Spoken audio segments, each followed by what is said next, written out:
Hi, I'm Justin Jensen, and welcome to my channel.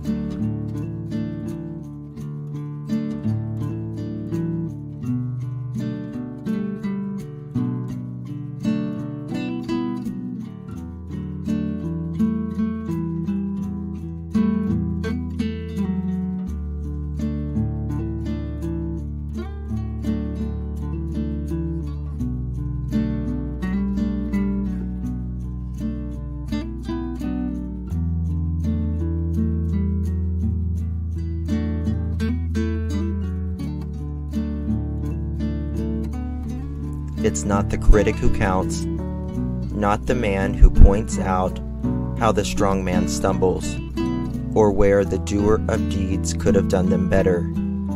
The credit belongs to the man who is actually in the arena, whose face is marred by dust, sweat, and blood, who strives valiantly, who errs and may fall again and again, because there is no effort without error or shortcoming.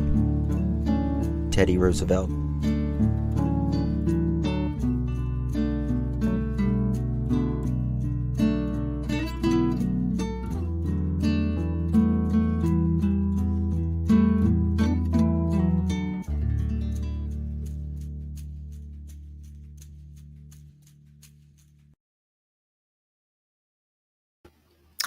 Hello, world.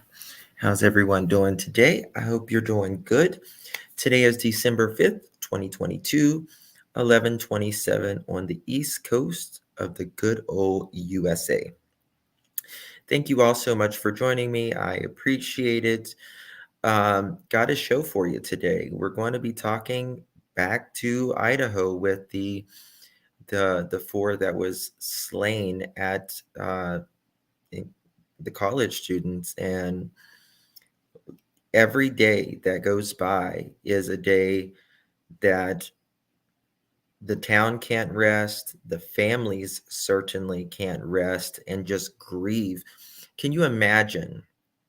The loss of a child is one thing, but then losing a child to such a horrid way. I'm squeezing my hands so tight together right now as I say that. I was hurting my hands actually. Um, and then not knowing who did this or if this person is even going to strike again. The anguish is so heavy and deep, Jenny. You are absolutely right. Absolutely right. So while you guys are coming in, if you don't mind hitting the thumbs up button, it is a way to get this noticed. We can get this out there so other people can see what is going on.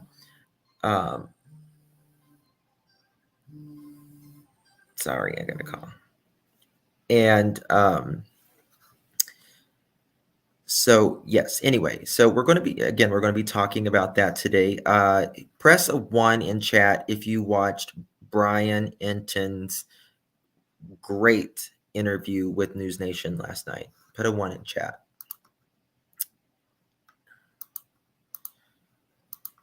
While I get this stuff together.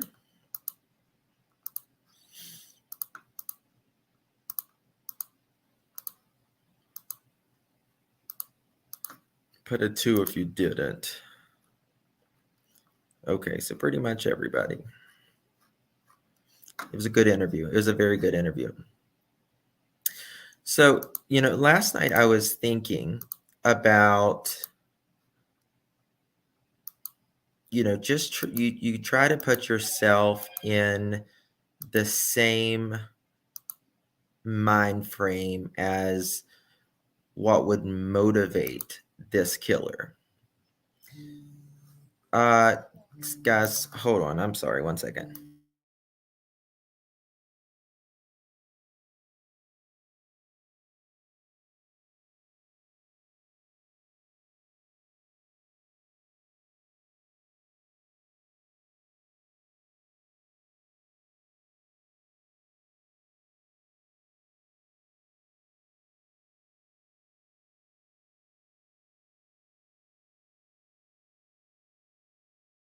Okay, I apologize. That was work.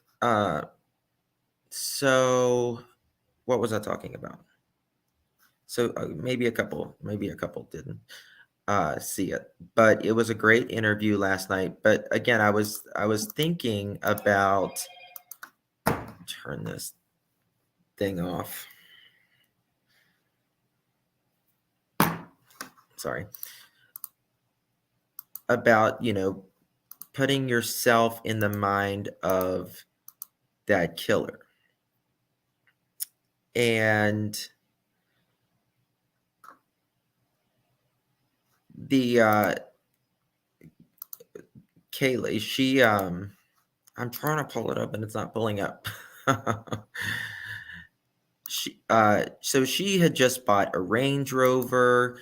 She was getting ready to move to Texas. She had already pretty much moved out of the apartments, I guess you would call it. And it's like they're saying she has the most wounds, I guess you could say. So I would say the most damage, the most wounds, which shows that probably, we can't say this with 100%, but probably this person that did the most damage to her out of all the other victims came there specifically for her. Maybe not so much of the others, but we have to realize she had already moved out. She was just staying the weekend. So that killer had to know that she was going to be in that apartment building that exact weekend. Right? Had to be there that exact weekend. So he had to strike exactly within that weekend time frame, or otherwise he was not going to accomplish what he possessed him to do.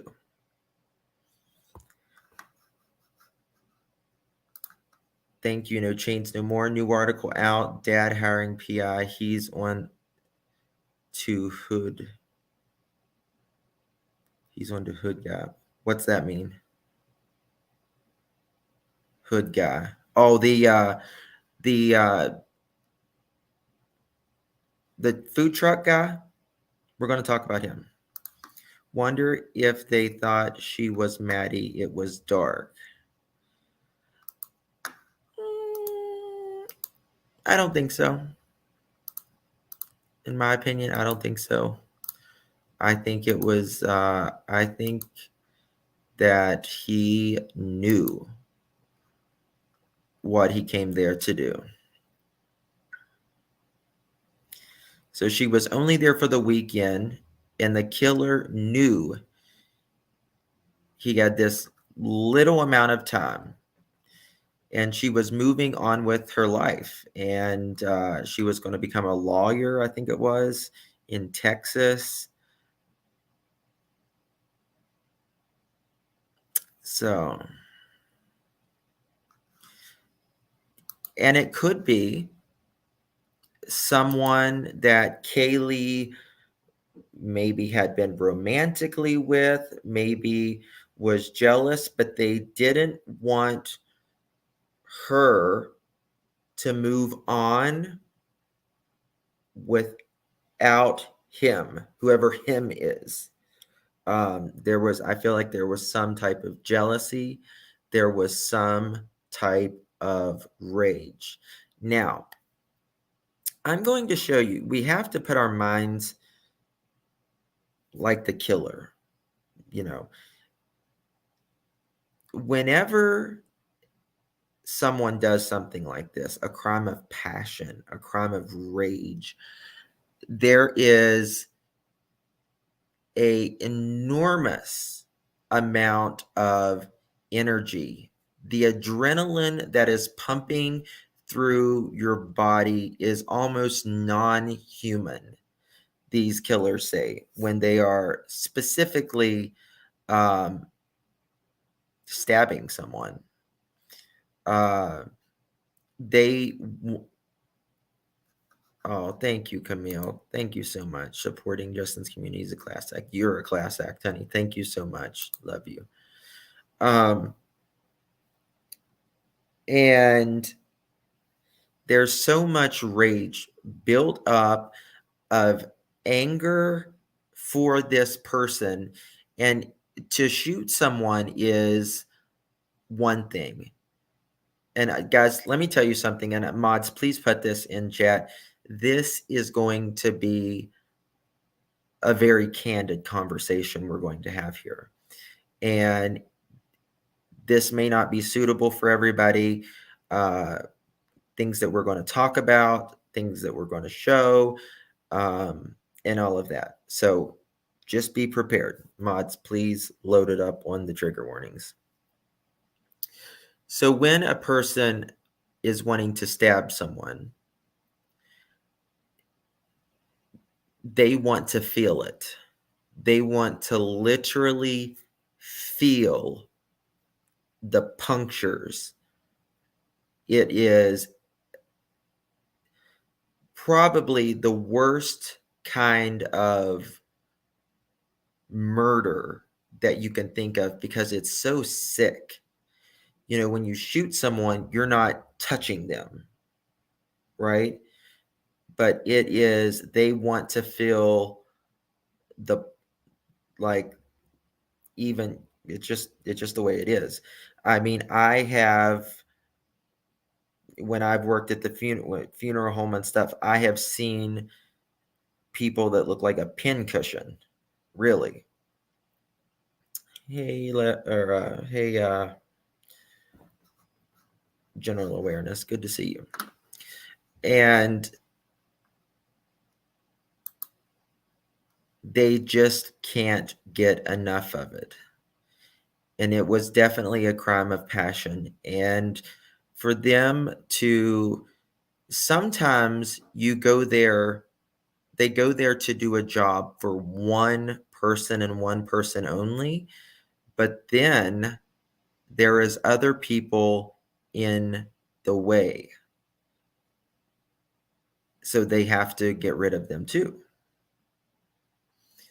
And I think that is the case in this case. Now, what I think happened was the girls was up on the third floor. I believe this happened, it started on the third floor because that is who they were going there for. If you're going there for someone and you do more stabbings to this one person, that's who you're going there for. This person knew that they were on the top floor. I believe they were laying in wait. They knew that they were not at the house at the time. And I think they was in that, there's a little like access point, like a hidden closet or something, that they were probably staying there. Or they could have been staying in the closet to where, she had already moved all of her things and everything. So she slept in bed. They slept in bed together. And I think he was there before. So what I think happened was they were upstairs, they were in bed together, and one of them was killed. And I believe downstairs they heard a noise, not on the second floor. On the second floor, I believe they heard a noise after all of the murders was taking place. And I think the guy got up and probably came to the steps or there at the kitchen or something, trying to hear something upstairs. He heard something upstairs. And that is when the killer was like, oh my God. She had moved some of her stuff. She had moved a lot of her stuff, actually. Yes, this is yes, thank you, Vigil. These are my opinions. My opinions only. This is not a fact. These are just my theory, my opinions. And I think the guy heard something, and that is when the killer had to get rid of them too. Grandma Rose here. Yeah. Now, guys, I want to show you Chris McDonough with the interview room. He is a homicide detective. He has done freaking amazing things throughout his 30, 40-year career. And he was talking to a killer. Thank you, Needle Pulling Thread. Thank you so much for your super sticker. Thank you so much. Means a lot. Yes, no witnesses. No witnesses. So Chris McDonough with the interview room. This is an old interview, but it is with Brandon Wilson, The Making of a Serial Killer. I've got it linked in the description. Mods, if you could, hold on, I'll find it. Share the interview room's link. I just dropped it right there. Now, I want you to see how Chris had Brandon replay exactly what he did to this person when he slit the person's throat. Oh yeah, Irene. He is a true professional. But not only that, it was just brilliant to get that on tape. But I want you to watch the killer, how excited he gets by just reenacting it. It's going to make chills come over your body. I promise you that. And how he's like smiling and he's excited, and he loses his breath, and he's not even really active right now. You are so, so much adrenaline pumping through your body. And we're going to watch this, and this is from Chris McDonough at the interview room, and it is Brandon Wilson. I've got it also in the description. It's a little grainy, but it's all good still. The main thing is that you see and you listen to what he is saying here. All right.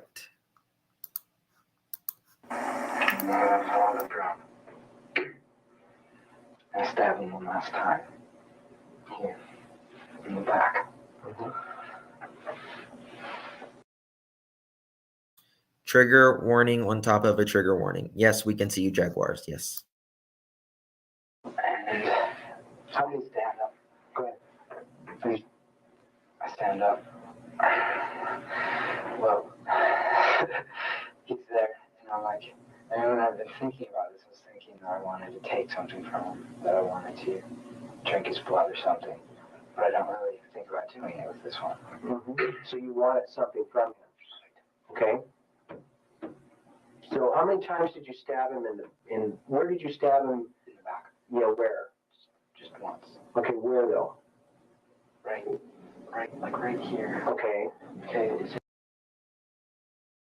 So Chris is asking him where he was stabbed, and Chris wants to get all of this down. You can never have enough of what they are confessing to. As long you don't want any more than the truth, obviously, but you want to see exactly where, the autopsy says versus where the killer says it was, right? And it just aligns everything. So not only does Chris make, he's pointing, the killer's pointing to where he did it, she's going to do it on Chris, and then they're both going to stand up and you're going to see something. And I'm sure there had to be, still, regardless, Chris knew he was safe, but just chills of this man, evil. And this shows you what the real evil people Chris has worked with. Let me see where. Okay, and around there. Yeah. Okay. And it's just Show me where about the area. like right in there. Okay, right in there. So you're doing it a lot of times there. You're doing it multiple times. Okay. Okay. Go ahead. And, I mean, it didn't. Okay, He's already dead, I mean, I just did it just to do it. Okay, so you did it after you knew he was already dead. Okay, so let's say I'm the kid. Okay, let's act this out.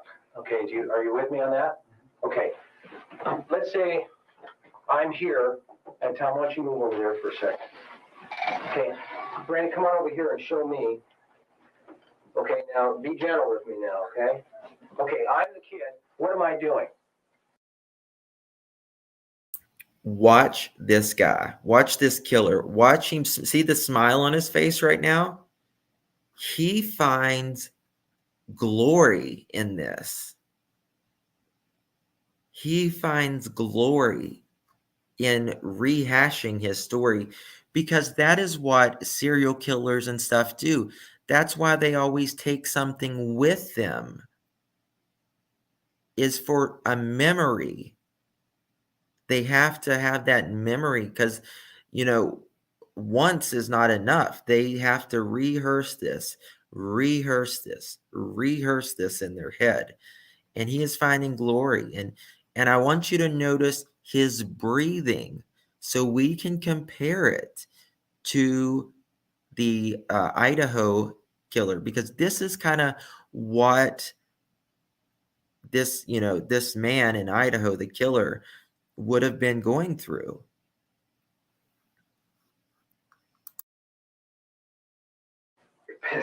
Okay, I'm taking a leap. Yeah. Okay, and what do you do now? Show me. Okay, I walk around you this way and you look at me. Okay, I look over like this. And you say that, but I kind of smile and I nod. Okay. I smile and I nod. You know me. Okay. I'm going to kill you. Does he look back? Yeah, then he looks back. Okay, then what happens? I stop. I take out my knife. Okay. I notice you pulled out your knife like that. Is that where you had it? I have it right here. Okay, that's cool. Then what happens? I take it out like this. Right? I got it all figured out. I got it put in the sheath the right way so the sharp end is here. Right? Okay. Go ahead. Okay. Okay. I go up behind her. Go ahead, show me. Grab him like this. Right? I take him like this. Right? And you let it have it. Yes. Then what do you Hold do? him like this. Okay. He's spurting. Right. Spurting. Okay, good. Look at this. It is chilling. It is very chilling, because this, yeah, he's getting excited. That's exactly what I'm saying. For most normal people, we can't even imagine the evil that they literally prey upon. Right? I mean, look at Chris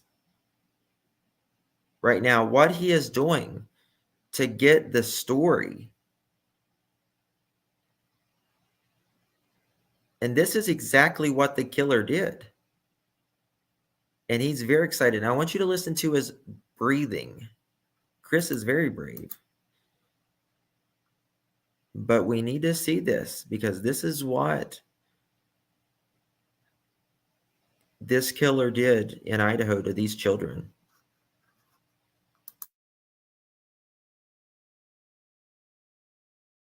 Okay. And he's starting to sink down. Okay, then what happens? You let him have it like that? One more time. Then what He happens? goes down. He goes all the way down. All the way down? He's down on the And ground. then what happens? I'm leaning over him. Right? I hit the knife. Right? Stab him like this. Right. One last time. Right? I pull it out. And then what happens then? He's dead. I stand up, still backing away, and he hears Mother's voice. He hears Mother's voice? Mother's voice. Okay, why don't you sit down? What happens? It's Mother's calling him. What is she saying? Do you know? Saying, Danny, are you in there? What are you doing in there, Danny? Okay. And You hear those running out of breath? Now, he was out of breath just by barely reenacting it.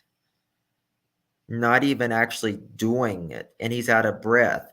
He's out of breath because of the physical exertion, but also just the adrenaline that is pumping through their bodies. Yes, he killed a child. It is a high. It is a high.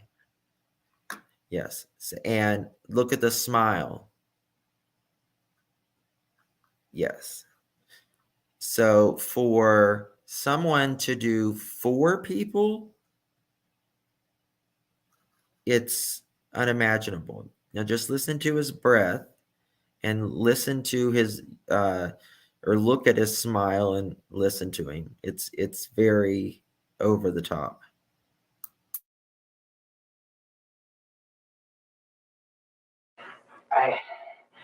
I think, what am I going to do? I'm going to kill her. I have to kill her, you know. Should I wait for her to come in here and kill her in here? But I have this energy flow and I can't stand still. But I have this energy flowing. I can't stand still. Bingo. The fantasy in his mind by just telling the story and reacting it built him up to have that adrenaline rush right there. Right there. Bingo, vet girl. Bingo. Okay. So he's even saying, I've got this energy flowing. I can't stand still. Yes. Still, I can't. So I go out. You get this rush. Yeah. Okay. I have the knife in my hand and she's standing there. And she's looking at me. Hear the breath. Hear the I breath. run towards her and I get right up next to her. Look at her and I go, what's going on? And her eyes get big and get excited and happy. Her eyes get so happy. Okay. Okay? Right. But I just run. I don't kill her. I just run. You ran? Yeah. Okay, where'd you run? And she goes in the bathroom and she comes out. I mean, she doesn't stay in there, you know, for a second. She just sees it and she comes out screaming. Okay. She's screaming. She's screaming. What she's screaming is, Danny's gone. He's gone. Mm-hmm. And she runs. She sees me and she's like, ah, ah. And she's running and I run parallel with her, you know, like along the road. And she's like a little bit ahead of me and I'm running parallel with her and she's screaming.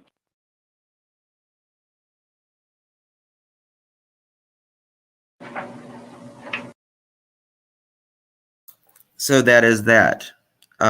It's something that none of us can really fathom being a normal person of any kind. So just 1 second, please. 1 second.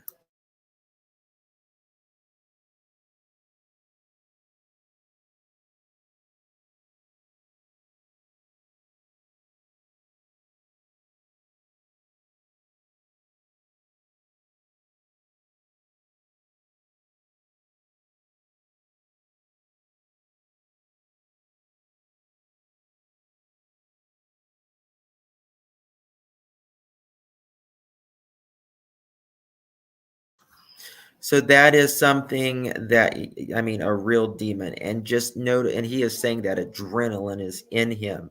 And he literally smiles and giggles at times.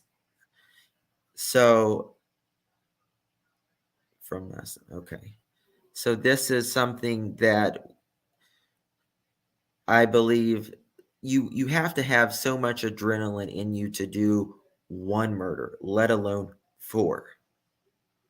And to do overkill, particularly, because the coroner said any single one of those wounds would have been enough to kill them. But, some he did, he caused more wounds than others. But, regardless, it is very, very disturbing.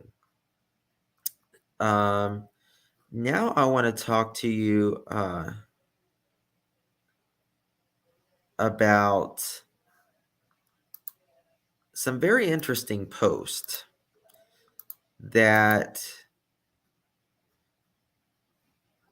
so we do know Kaylee's injuries were more significant and brutal. And Kaylee and Maddie, they were on the 3rd floor. I believe that he started on the 3rd floor. That is my personal belief. I'm going to pull up some interesting posts that people have written on Reddit. And boy, are they interesting. Sometimes they talk in first person. All right. Now what I'm going to, member. Barbara, thank you for becoming a member. Mwah! Thank you, my love. I really do appreciate your support. Thank you. If anyone else wants to become a member, do it. It's good. Okay. All right, let me pull this up. Here it is. Okay. It's a little lengthy, but I think it is interesting to read this. This person goes into great detail. There's a couple of them, and this person goes into great detail, and it kind of made chills. What do you believe the assailant left the other two? And this person says, here's what I think happened. They all come home around the same time, home by 2 a.m. The killer is already there in the wood line, hiding in the dark, but with a full view of the back of the house the entire time. Watches and waits as they all eat and congregate briefly in the second level kitchen. Now, why the second level kitchen? Like, how does he know this area? It is varying states of inebriation, meaning, some are a little bit drunker than others. Finally, they go in their respective bedrooms, E and X on the second level, locking the bedroom door behind them. M and K do the same on the third level, initially to their own rooms to go to bed. The killer is outside, motionless, still waiting patiently, noting what lights are turning on and off, and tracking the faint sounds of opening and closing bathroom and bedroom doors. His intent target is in there on the top floor, and all the lights are out now. Ugh. He waits 20 minutes, silence. Yet he is concerned about an unexpected male in the house, but he is too hopped up on all of this. This vanity, months in the making to turn back. Plus, he has a target, a mission to accomplish, a retribution. He hopes he has accomplished his task without having to even bother with the couple on the second floor. He is stealthy and he is practiced. He slips in quietly, a window, a door, it doesn't matter. He is in undetected and quietly ascending to the staircase to the third floor now. He reaches the intended target's door. It is slightly ajar. In the dim glowing of charging electronics, he notices there are two girls in bed. He freezes for a moment, stops and listens to the deafening silence, and realizes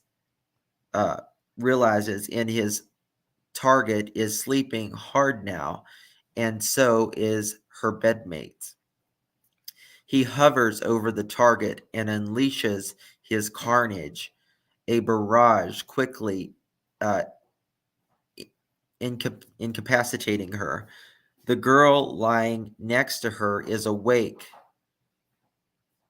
now, but only for long enough to say no several times, the last one being loud enough to further enrage the killer. She too is quickly dispatched.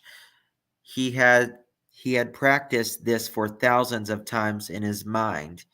It was quick, the whole thing. He checked his watch. It had only been 3 minutes in total since he entered the bedroom. A total of 5 minutes he slipped inside the house.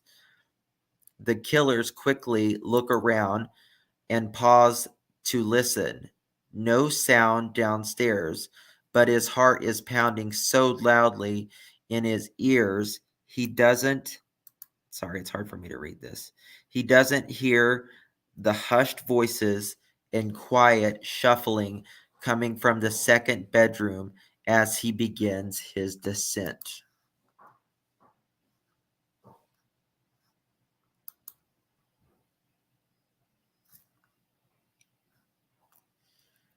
Okay.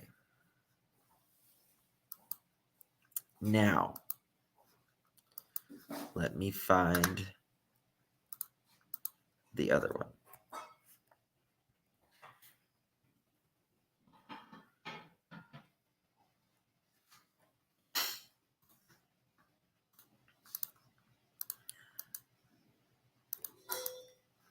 His descent to accomplish a retribution. He hopes he can accomplish his task without having to even bother with the couple on the second floor. He is stealthy and he is practiced. He slips in quietly, a window, a door. Oh, I think I already read that.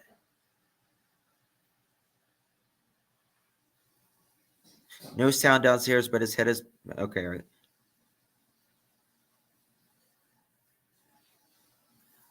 Where am I? Second floor bedroom as he begins his descent down the stairs to make a quick and silent exit. His sick mission now accomplished. A wave of exhaustion rolls over him as he steps off the stairs onto the floor, onto the second level. He sees his exit across the room. He begins to move towardly. It's silent. To be continued. ... Maybe.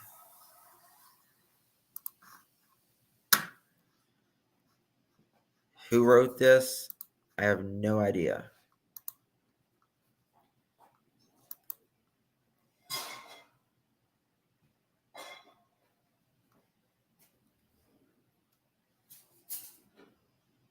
But what I can say is it is very sick and it has been reported.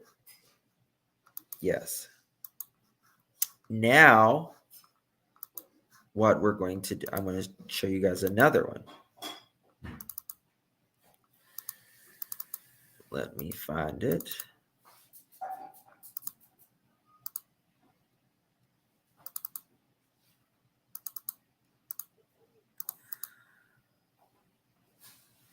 In the female.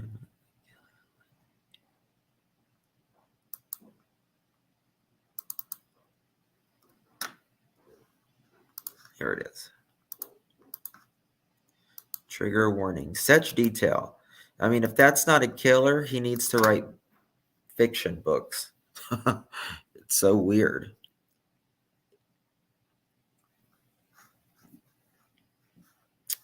Well, it's very detailed, and that's why it's very disturbing. Now, this one is the killer ran up the hill across the parking lot. After the adrenaline dump, the killer regathered their composure in the tree area for the apartments. The killer walked back to either residence or vehicle and skipped. Oh, I'm reading the wrong one. Sorry. Give me 1 second.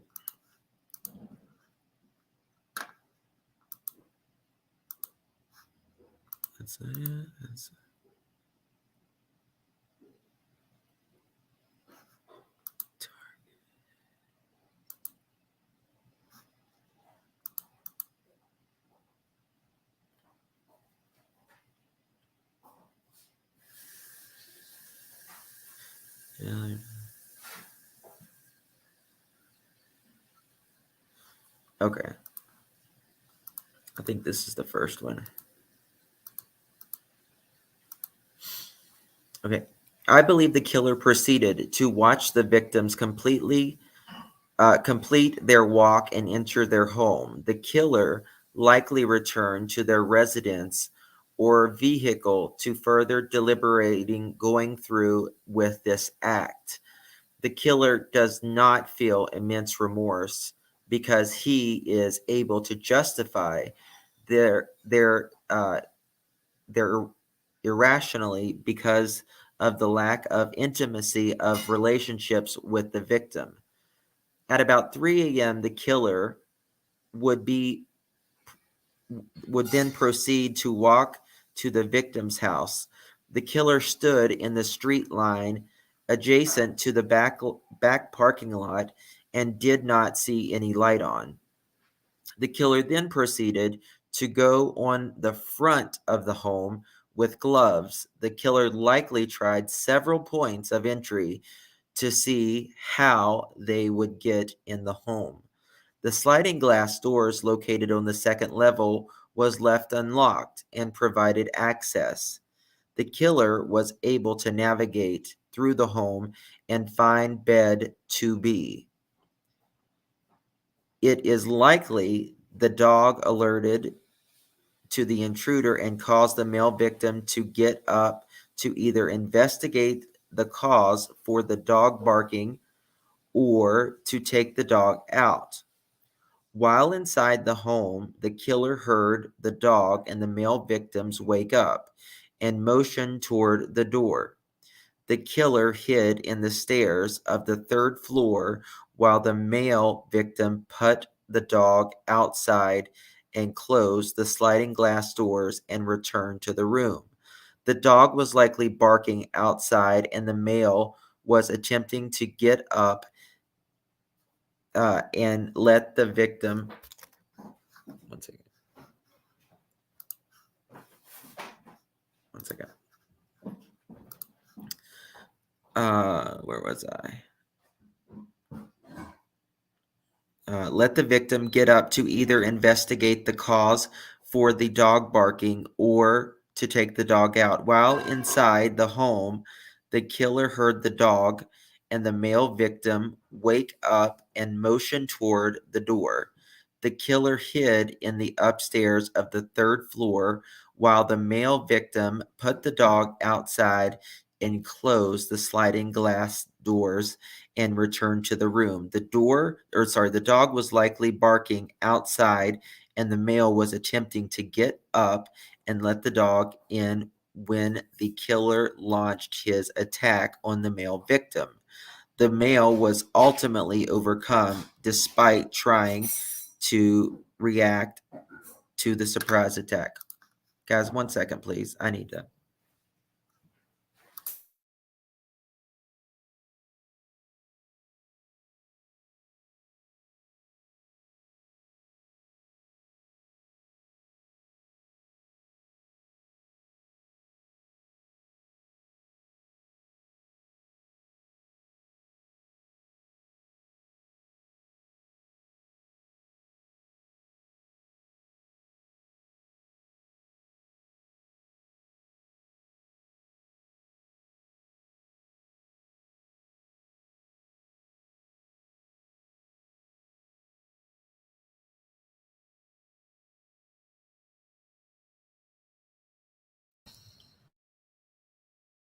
I'm so sorry, my mother-in-law.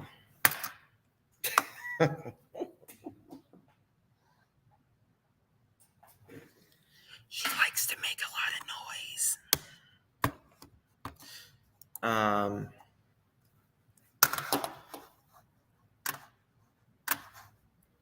Okay. Somebody sent a $10. Thank you, Christine Smith, for your $10 super sticker. Thank you so much. Okay. All right. I can see better here, anyways. The dog was likely barking. Okay, I already got that. I got that. The male is ultimately overcome despite trying to react to the surprise attack. This brief encounter finally caused the female victim to further awaken. I believe the female was somewhat lucid, easy to arouse because the dog was barking, and she probably had the male take the dog out. Okay, that is one. Guys, please hit the thumbs up button. For 5 years of good luck, hit the thumbs up button. I'm telling you, it works every time. For 5 years of good luck. All right.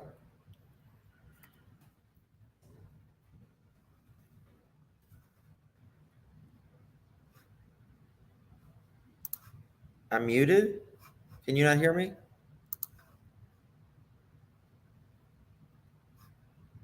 Can you hear me? Only 5? Okay.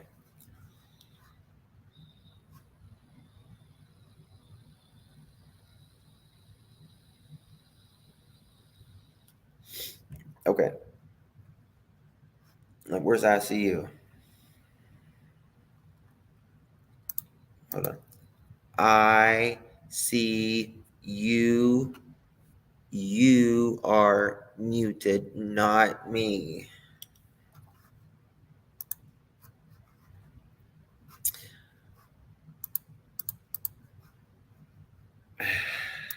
Okay.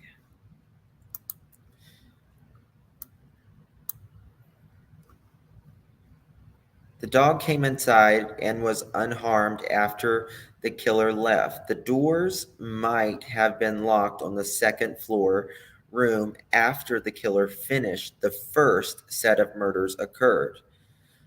That explains why the roommate was suspicious of the roommates not answering their phones or responding that same afternoon. The killer ran up the hill and across the apartment parking lot.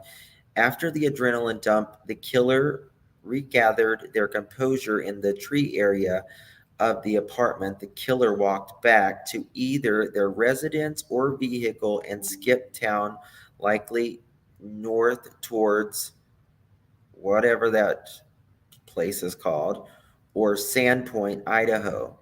The weapon has no significance to him and was dumped out of town. The killer is unsettled and became paranoid, so much so that he will not cross state lines because he thinks he will get pulled over because of Idaho plates. It is likely the killer may kill themselves due to the stress mania that is causing. The killer left plenty of evidence and was sloppy. However, he does not have a criminal record, therefore, will not alert authorities of a DNA match. He is still out of town and may or may not return to his residence in Moscow. I think he is 5'7" to 5'9", age 16 to 25, 16-year-old. That no, I don't think so. And a thin build, but remarkably strong. He's maybe wearing a beanie, black Idaho Vandals flannel, jeans, and skater shoes. Now, why the hell are they saying what he's wearing?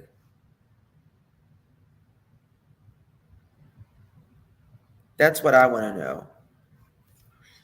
I mean, you're even saying he's wearing a flannel and skater shoes.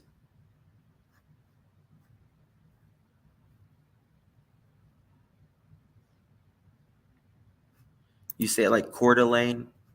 Okay, thank you.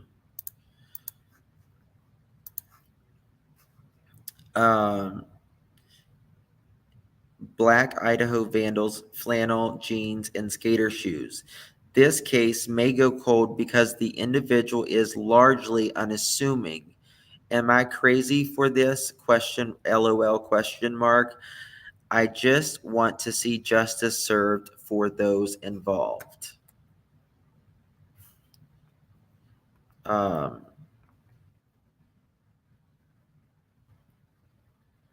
Yeah.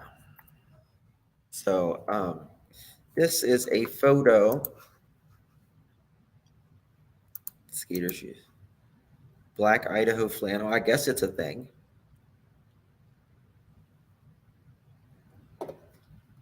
Yeah, a K-bar knife. Let's look up the K-bar knife.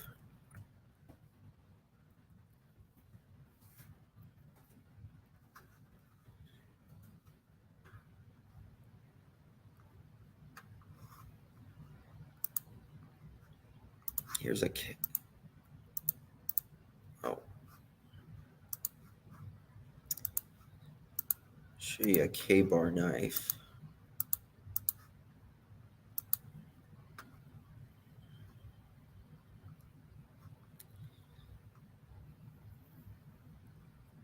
God bless these people, man.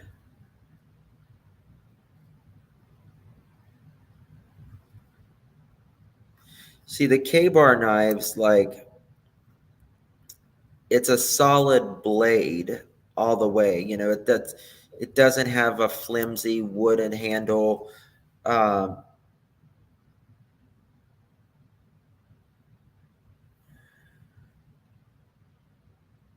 You know, this is not even considered a puncture. This is literally stabbing. The jagged, yeah, if it's serrated, if it's got jagged edges, um,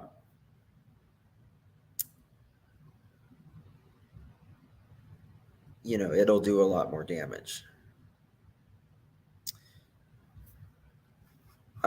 Phyllis, I did hear that Jack left to Africa where his parents are. I heard it on JLR or a different short. Well, I've got a little bit on that. I think I do. Let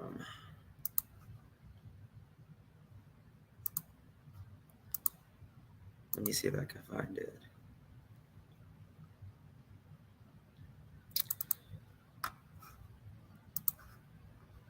So they were at Jack's house, I believe.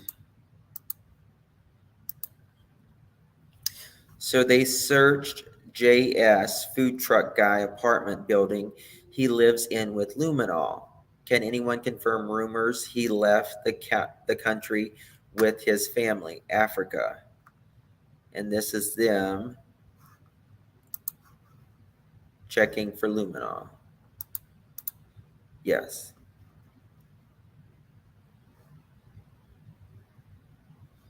Someone said. So, like,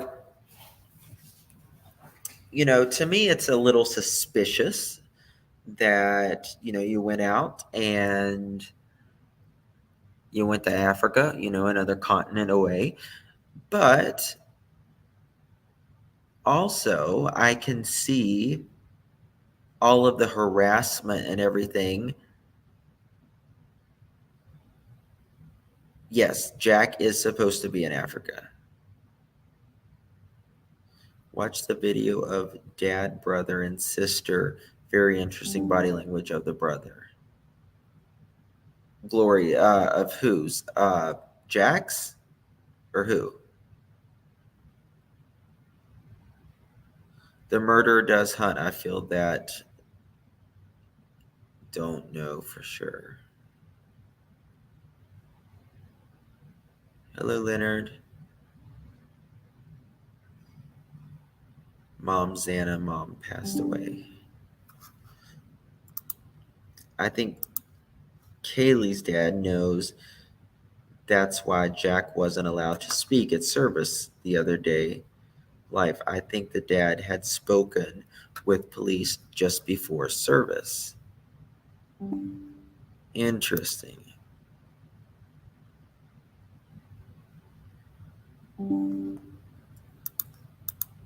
What are we talking about? Ari Lynn, oh my God, what? I thought she was just interviewed.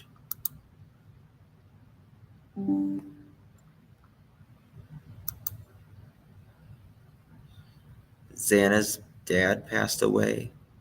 Mom and I don't know. Now, like Xana, her mom was on News Nation the other night, and she was very.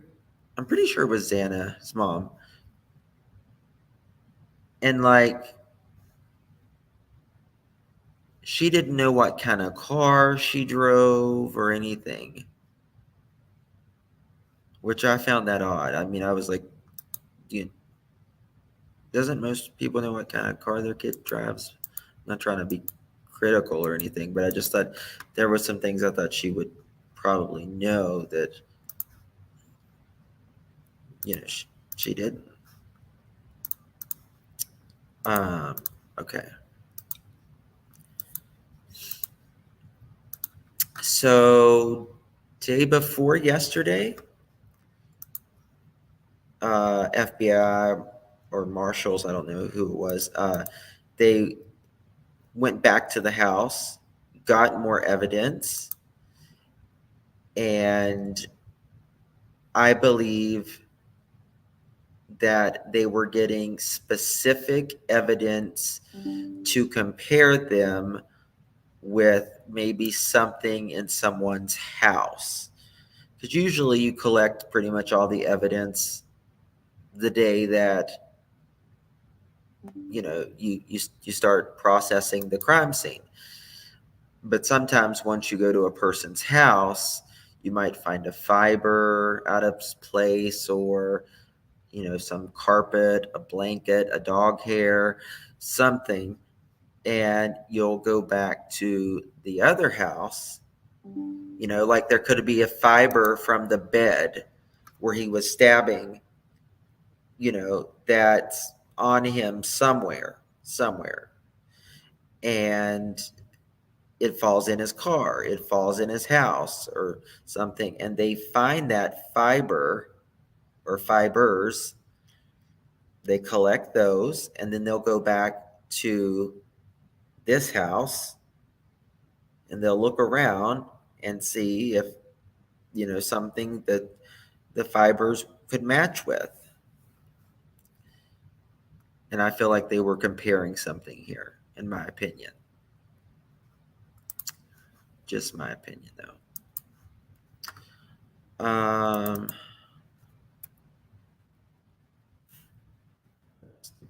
Right.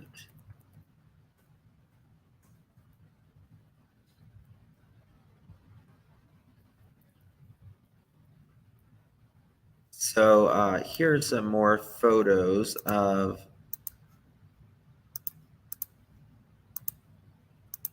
this. I think this window is very significant, very, very significant. It's not off of, it's not off the ground. It's very easy access.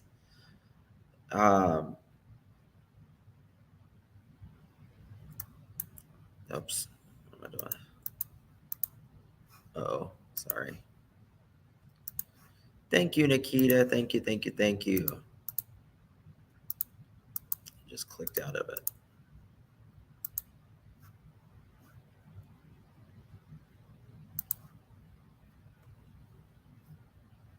Where was that thing at? Okay. Thank you for your super sticker, dear. I appreciate your support. So yeah, they're clearly checking something right here. Look like they're getting some type of prints off.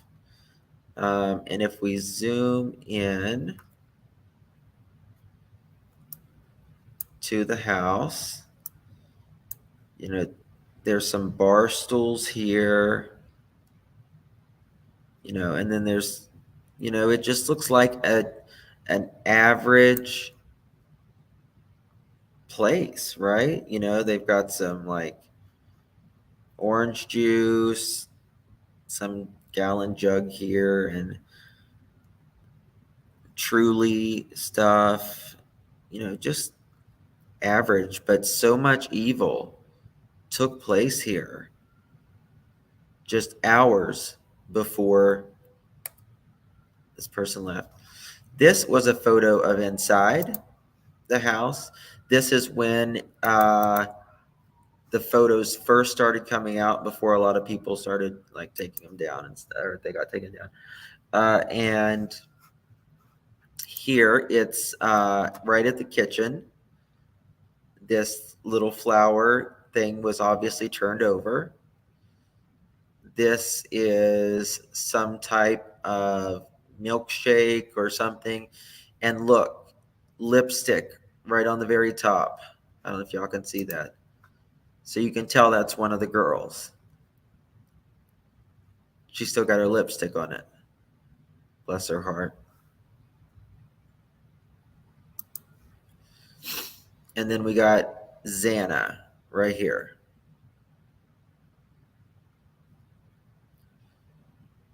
And then you got, dishes in here. This was an evidence photo.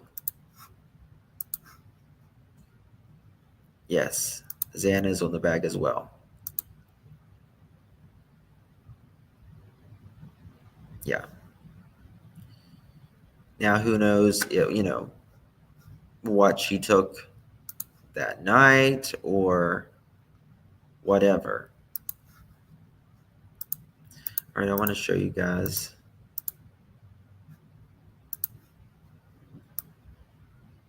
this.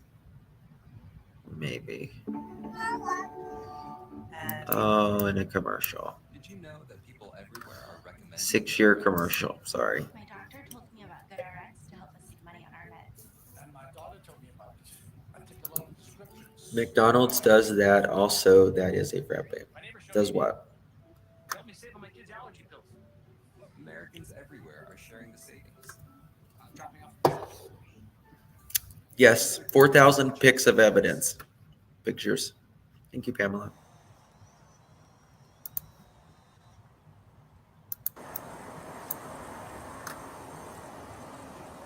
So they had drones.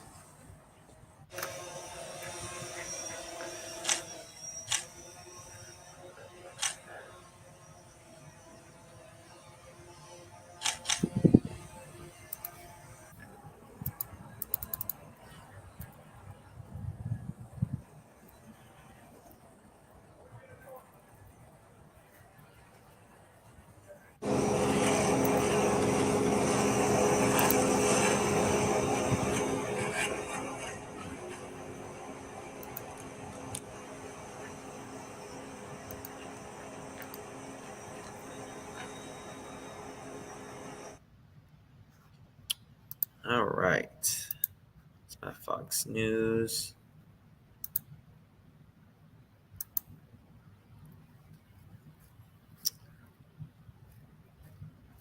Give me 2 seconds. I don't know. I still question the 3 a.m. call that happened the day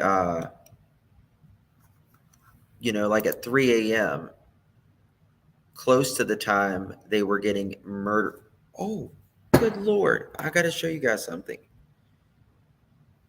Hold on. It might take me a second to find it. On the first floor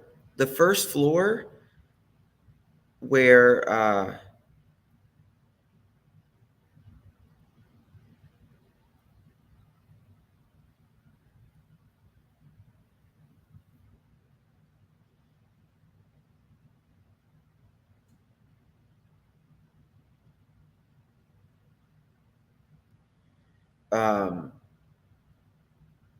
Where's it at? On the first floor, the girls at around 3 a.m., they were loading, she was uploading pictures. I was like, what? It's going to take me a second to find it. I'm sorry.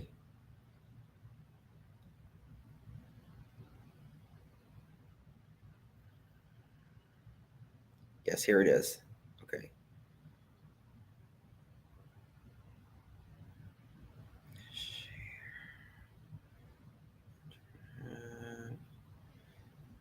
Here we go.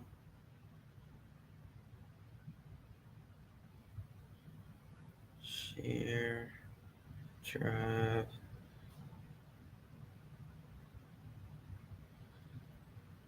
Okay. Here we go.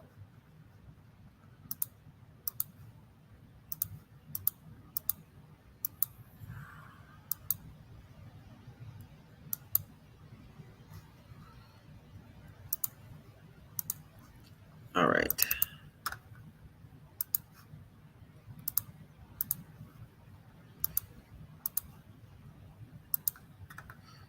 November 13th, 3:33 a.m.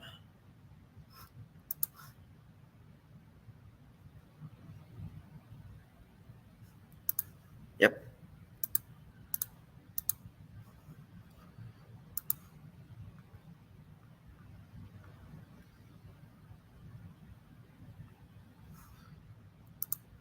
So she was downstairs uploading.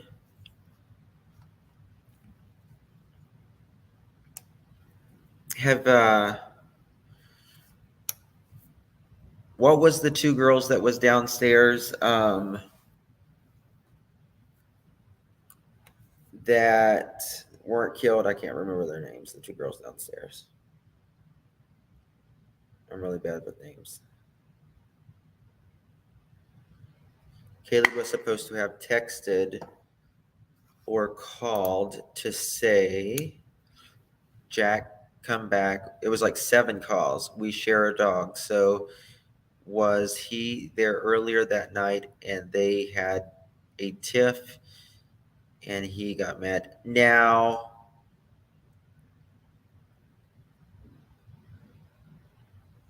wasn't around Halloween, I think it was, I don't remember which one it was. And here, this was like right before they were murdered in November 13th, 3:33 a.m. I mean, to me, it is very strange. To me, it is very strange that, I mean, maybe because they were drinking, but like if I was out partying and I came home, I wouldn't be in bed within the first hour of sleep. But I'm a different person as well.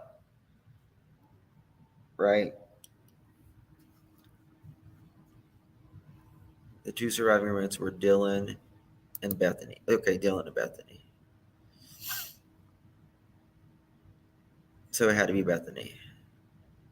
Yes, and 333.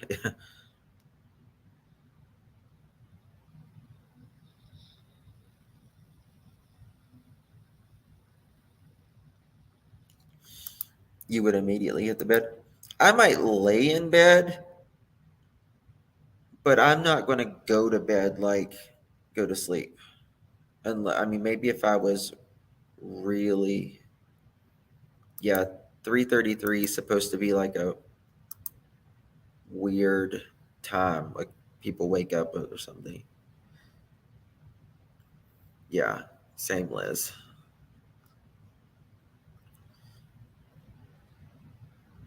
Left the food truck, then came home and slept. I mean, to me, it was just really fast.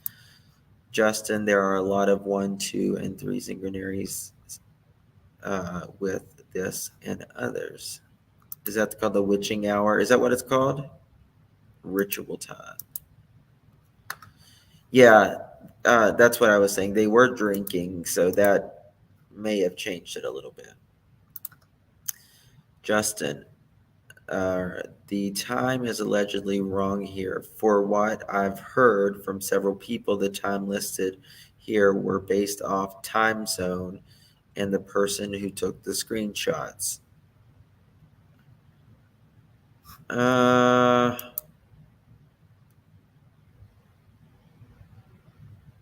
don't know. Possibly. Sonia says it depends on what decade. That's funny. That's funny. Did Brian Enton upload that yet?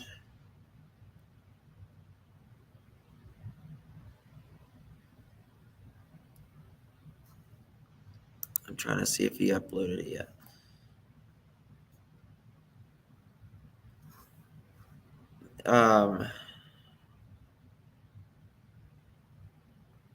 So the father, he was talking about that his daughter wasn't afraid or anything, but what makes me wonder is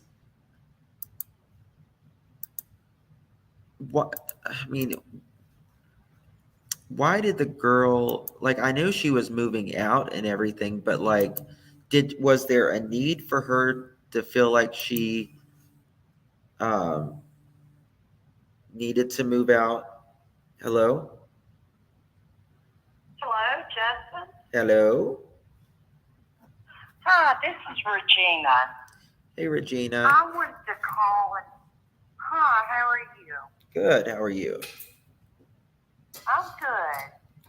I wanted to call in Uh-huh. because last night I watched a YouTube and I don't remember the YouTuber creator's name. Uh-huh. But I was awake last night and they had Kaylee's sister on that video. Uh-huh. And she pointed out the video at the food truck where they were. Right. And the guy that worked at the food truck, his name is also Jack. Jack, yes. There's 3 But Jacks it's in called this. John. His name is called John. She related that Jack, his mother and father, one is a lawyer, one is a doctor. Uh-huh. Right after the crime scene, after that took place, now his parents adopted a kid from Africa years ago and raised him. But right after that happened, the whole family is in Africa. Right. As of now. That's what Kaylee's sister said. And the phone calls, the many phone calls that were made to Jack was the Jack, quotation, John, that worked at the food truck. Okay? Now, they've since took that video down. It does show her still talking, but not giving the details.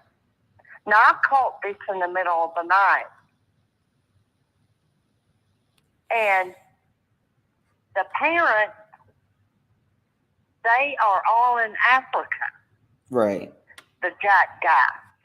And she did say that the Jack that she called so many times was the guy working at the food truck. Uh-huh. And also, she said that this guy is, I wish I could remember his last name, and forgive me, but in the middle of the night, you don't remember the last name. Sure. I remember John and Jack. But anyway, he was showing up everywhere Kaylee went. He would be present. Uh-huh. And she, I guess, did not, according to Kaylee's sister, she was friendly, but it showed on his Instagram account. They spoke of the boogeyman. Yes. He had a post that showed a picture of a boogeyman, and it was all in red. And Kaylee responded to his post, to that post, because it was directed at her, and she told him she loved him. She loved everybody. But you hear the boogeyman was mentioned by the mom, I believe, in one of the interviews. But the sister went on to explain where she got the boogeyman from. It was from Instagram. I believe it was Instagram. Jack Showalter. Someone's saying. Right. So people are naming Jack Kaylee's ex. Yeah. But it's another Jack. But they call him John. Yeah. But they left immediately after that happened. He and his parents, and they're in Africa. Right. Well, I just wanted to set that out there. I wish they deleted it. I think it was too much information. yeah. So they deleted the video. Yeah. But well, I promise I've seen it. But okay. anyway, Jack D is I just wanted to Kaylee's inform you of ex. that. Oh. And that's another thing. But it was a guy working at the food truck. Jack D is Kaylee's ex. Jack S equals hoodie guy at the food truck. Yeah, I mean, okay. Thank you so much for calling. I appreciate it. Okay, you're welcome. All right, bye-bye. Yeah, we just got to be careful. We don't want to name people and make them a suspect when they're grieving themselves. You know what I mean? So just got to be careful. You don't want to hoodie guy, John Jack Showalter, John Jacob Jingleheimer Smith. His name is my name too. Is she talking? I don't know who she's talking about. I have no idea. No idea. That's all we've been doing? Really? Really? Give me an example, please. Give me an example. Who have we said? For some reason, my thing's not working. Hello? Hello? Hello. Yeah, hello, can you hear me? I can. How are you doing? Oh, okay. I'm watching you on YouTube right now. Yeah. And I got a problem with, when the pictures first came out, they had that picture of the bar stools up against the sliding doors. Yes. Okay, well, how did they get there? Most people, when they want to block that sliding door, they just drop a stick into the thing there. Who put the bar stools to block that door from being opened? Did the law enforcement put those there? Because if they're there to block the door from being opened, then how did they get in? You see what I'm saying? Repeat that one more time. If you look at that picture with the white bar stools, yeah, up against the sliding doors. That's to block somebody from opening the sliding door. Okay? Normally, a normal person would just drop a stick in there to block the door, Right. but somebody put the bar stools up against the glass doors. Okay, I'm showing it right now. Right. There it is. Yes. So, who put those bar stools up against that glass sliding door? Because if they were there, he obviously didn't come in through the second floor. Right. He came in through the first floor. Well, unless he came in through that window. Well, yeah, that could be. That could be. Yeah. I mean, but I'm hearing everybody say, well, he went into the sliding doors on the second floor and all that. Well, if you look at the picture, there are bar stools blocking the door. Yeah. So, I mean, anyway, that's my question, and thank you. I'm watching you on YouTube, and thank you. Thank you. Thank you for calling. Oh, okay, bye. Bye. Right here it's got. See, it's kind of, it's literally wedged in. Now I don't know if they did that on. I don't know if like who. My photo's there. Hold on. Let me get myself out of the way. Get the comment out of the way, and get the banner out of the way. See. Like that. Okay. Now, I think I got a super chat. Let me go back to that.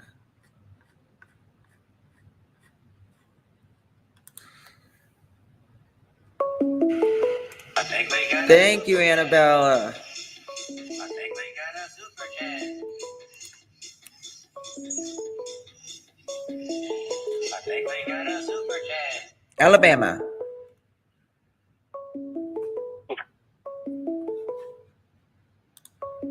Hold on. 1 second. Hello. Okay.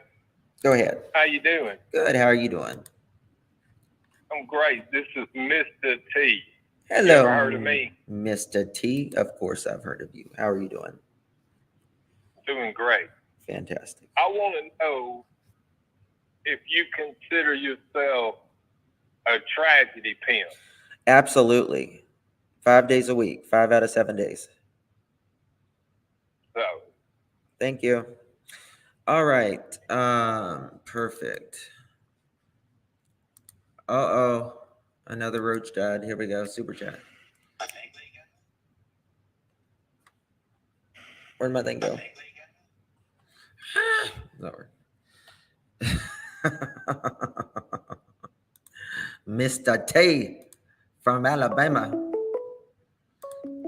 Let's see here. 423. Hi there. How are you? Fantastic. How are you? Good. Good. I just wanted to clarify the comment that I left earlier about the photo that was taken or shared by the roommate.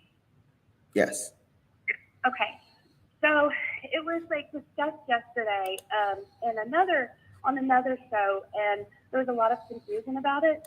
But what I was trying to explain is, so it says around 3:30, right? But it's based on, is that a screenshot you're looking at that you were showing earlier of the post? Is that a screenshot? Yes. Okay. So whoever is pulling that up and took that screenshot, that was the time it was posted for her, which would make it 12:30 for the roommate. Do you understand what I'm saying? So like if someone, I figured that out. I guess like if you were on the West Coast or Pacific Standard Time and pulled that photo up, it would show 12:33 or whatever it was. Okay, I just wanted, because there was like in the chat, people were still kind of asking about it too. They were like, no, that is their time. And I was like, no, I was just trying to clarify what I meant by that. Yeah, I understood what you meant. I mean, people in the, yeah. So, well, thank you so much for clarifying that up. Okay. Thank Yeah, you. because it goes by time zones is how it works. But I mean, I guess that's how it worked. You know, again, like we can't confirm either way, really, I guess, but it could be really either or. I don't want to say it's one way 100% and the other way 100%. You know, you just kind of got to take True. it for what And it is. yeah, true. Unless like we pulled it up, we could have someone, we could try it out. You know what I mean? Like somebody, the East Coast pull up that exact same thing, and somebody on the West Coast and see what the time difference is, and see if there is, just to confirm it. You know, I don't know. Yeah. All right. Maybe the metadata on it as well. So, all right. Thank you Yeah. so much for calling. All right. Thank you. Thank you. Bye bye. Well, that was things not working. Okay. At 10, all 10 calls from Jack D were from 226 to 252. It's about the dog. It's about the dog. So many Jacks in here. Hey, Mr. Pork, good to see you. It shows 0333. Q. I agree, Sandy. It has been a lot. It really has been a lot. I mean, we're over 3 weeks now on this case. 3 weeks. The most important time to catch a killer is 48 hours. Thank you, DC. I agree. Just hit the like button. Just take a look. You know you want. And just heard about Jasmine Pace from last night. Just found.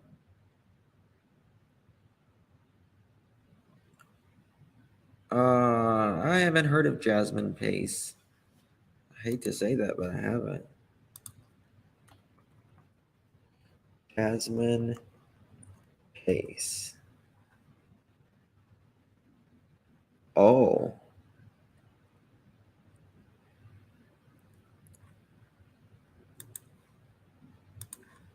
I think they found her like 2 days ago. Nobody has, Michelle? That's sad.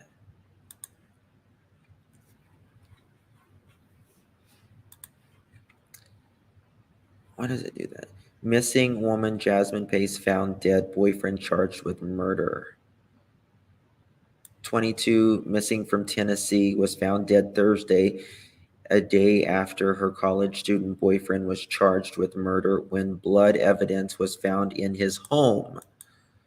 The body of Jasmine Pace was found along Suck Creek Road in Chattanooga after she was last seen on surveillance video leaving her mother's home on November 22nd.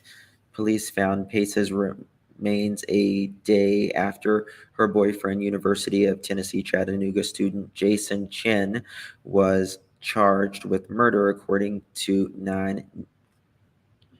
News Channel 9. When police searched his apartment, they found blood stains in the living room, bathroom, and bedroom, the outlet reported, citing an affidavit. They also found broken glass and evidence that suggested that a violent altercation had taken place. Oh, wow.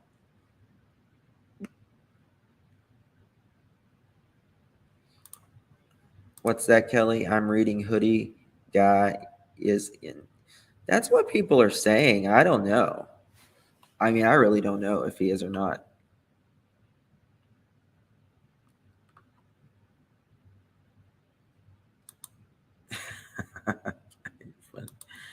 Jasmine's boyfriend was living in an apartment for a month with blood everywhere. OMG. Quinny, I just can't imagine how cold you have to be to, I guess, kill someone, then dump them like trash. Well, you know, we saw the Chris McDonough interview earlier, and it's absolutely terrible. Terrible how, I mean, these people literally get a thrill out of it. Venmo, thank you so much. Thank you. Why is it not playing right? Something's wrong now. Where is my Stream Deck?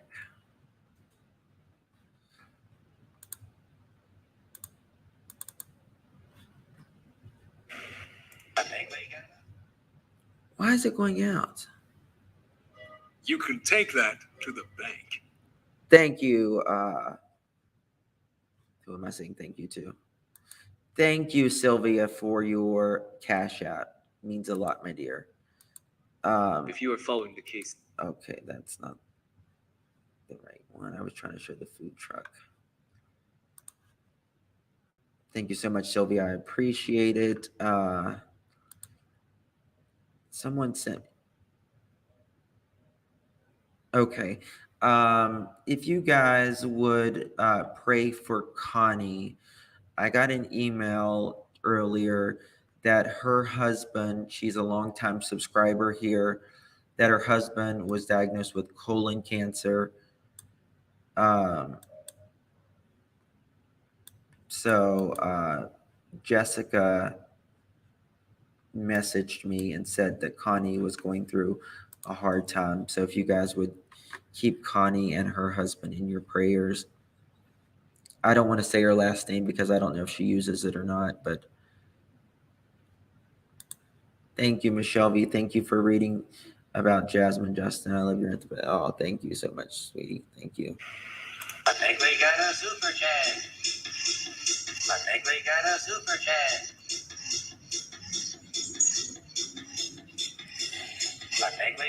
I think we got a super chat. There we go. I'm not harassed out.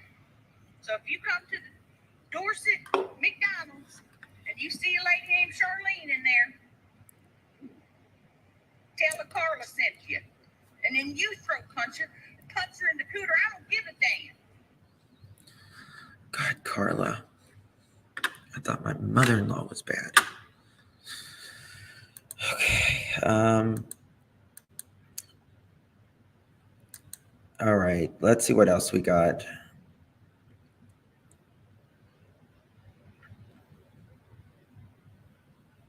Now,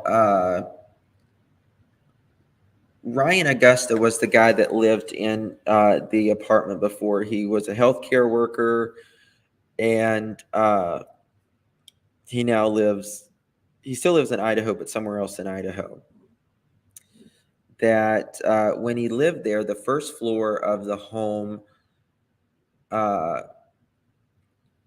he said, unless his roommate was playing television loudly on the second floor, he typically heard nothing from the second and third floors. And he said, I would, quote, I wouldn't have heard it from downstairs.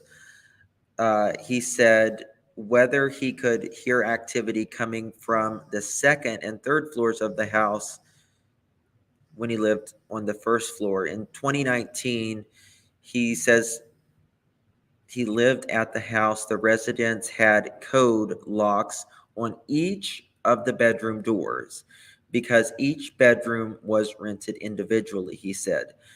He lived there with a handful of other people, all men at the time, who were a mix of students and or employees at the University of Idaho or Washington State University, and workers for nearby businesses. Augusta lived there for 6 months and moved out in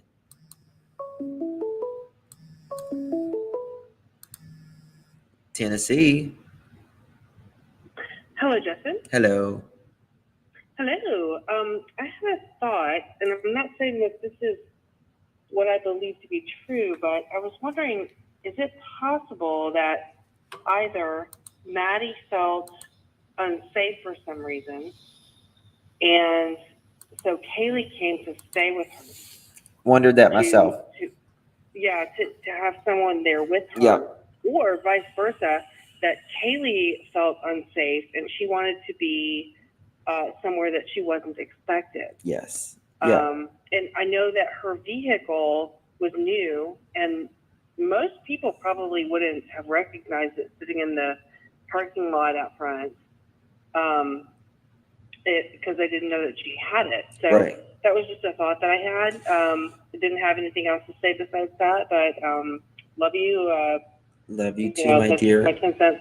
I wonder, they're sleeping in the same bed and everything, and Right. there's a lock that was Yes. changed the week before her father, or maybe not Yes. changed or fixed, but something happened with the lock.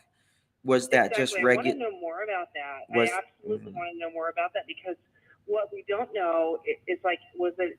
I don't think that I've seen it, and I spend all day, every day watching this stuff. I watch you and all the others, but like, was it the lock downstairs with the keypad? Was it the girls' room, one of the girls' rooms upstairs? Was it Maddie's room? I just feel like that's a possibility. Maybe the girls were sort of like, holding down the fort together, like something's not right. Were there secrets? Was there something that? Yes. Just because a people don't person puts know? on a happy face doesn't mean nothing's wrong in their life. Absolutely. And rumors are rumors, and everyone's talking about the whole stalker thing, but sometimes rumors come about because there's something to it. So Sure. was there some creeper, someone that one of the two girls did not feel quite right, did not feel quite safe? Yes. They were big their on social behavior- media, and they were very popular Yes, in their town. Absolutely. And Absolutely. sometimes, some people can get obsessed with a person. Absolutely. If I was that girl and that was me, I probably wouldn't go out that night and buy a lot of alcohol and put myself in a situation where I was maybe not, at my best, Yeah. where I couldn't protect myself. But they're young people. I've got kids their age. You Yeah. know that they're going to do that. That's no victim shaming or anything like that. But maybe it was just something I wanted to throw out. Maybe one of them didn't feel safe and they wanted to kind of pull down together and didn't go well. So Yeah. all right. It very well. I mean, it's it's anyone's, who knows right Yeah. now, to Yeah. be quite honest with Exactly. you. But they were big, and she was getting ready to leave. She had just got a new car. She was like a really Absolutely. nice luxury car, and she was moving, and she was getting a job, and all the things. all the things. That And life was her oyster. You know what I mean? And yes. uh, Yes. so she was thriving, and Either it was a celebratory night where she was getting to kind of show all of her comeuppance that she's gotten to do all these wonderful things, or maybe someone didn't feel quite right and they were trying to get together and let's be together tonight. Something doesn't feel right, so Yeah. who knows? Yeah, but also, Right. and that's true. She didn't have a bed in the other room either. Absolutely. So that's why they were Yeah. bunking together. Yeah. Yeah. Well, thank you, Justin. Thank you, dear. Look forward to maybe talking to you again sometime. Awesome. I'm always watching what you're doing, loving you. Thank you. Talk Thank to you you. later. Thank you. Bye bye. Okay, bye. Was she had to move? I mean, or not? She didn't have to move, but What'd you say? I was just saying, like, they were together only that weekend, and Right, she got right. she got more of stab wounds, I guess you would say, more trauma. We'll just say more trauma. Yeah. So, and they knew Well, she was just going to be there that short Is weekend. there something to that they were together? And maybe this is coming to me now, that like, was there someone that would want to harm them together as opposed to apart? That was like, I don't know. does that make sense? I don't know. I don't know if that makes sense, but maybe there's someone that knew both of them. Right. And had a beef with both of them, and it's like, this is my last chance to harm them together. I don't know. That's Who a little knows? off my beat, but Who I don't knows? know. All right. Well, you thank have you. a good time and get to someone else. Bye. Appreciate you. Bye bye. Okay, bye. I think we got a super chat. I think we got a Thank you, Daya. There's a case that went viral on TikTok. Hashtag Justice for Barry. Mom and partner were alone with baby in hotel room. Baby is dead due to blunt force trauma. Oh my God. What the fuck is wrong with these people? Multiple reports by grandma and CPS. No arrest. Hold on.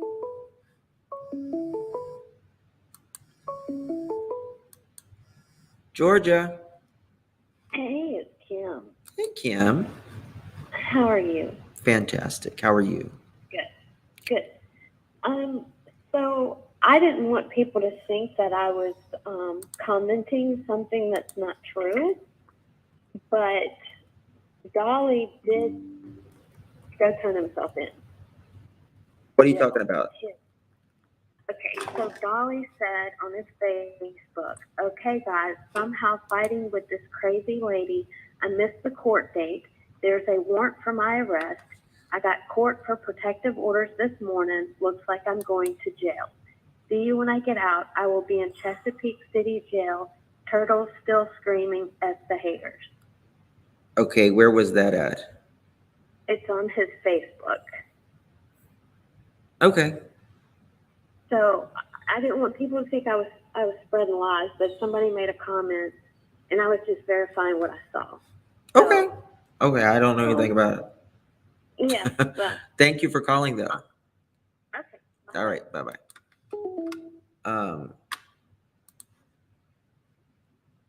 Yeah, I read that too.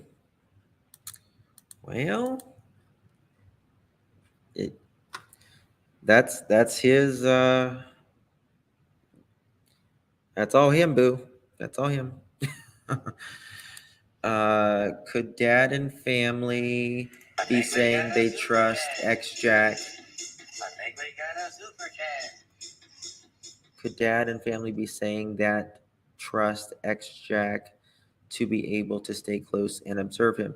It's very possible. And guys, listen, I know that the family they're frustrated. It's been 3 weeks, but this is the thing. Police cannot give them a lot, and they can't give us a lot. They have to protect the investigation as it unfolds, as the evidence comes in. They will, once we're all on the other side, we will, everybody will understand it a lot more. But the thing is, say for instance, they told one of the father, they told the parents what happened, some more evidence, a suspect. Let's just say they knew it. They told him a suspect. Well, what if that father, I'm not saying this, I'm just saying this hypothetically, a father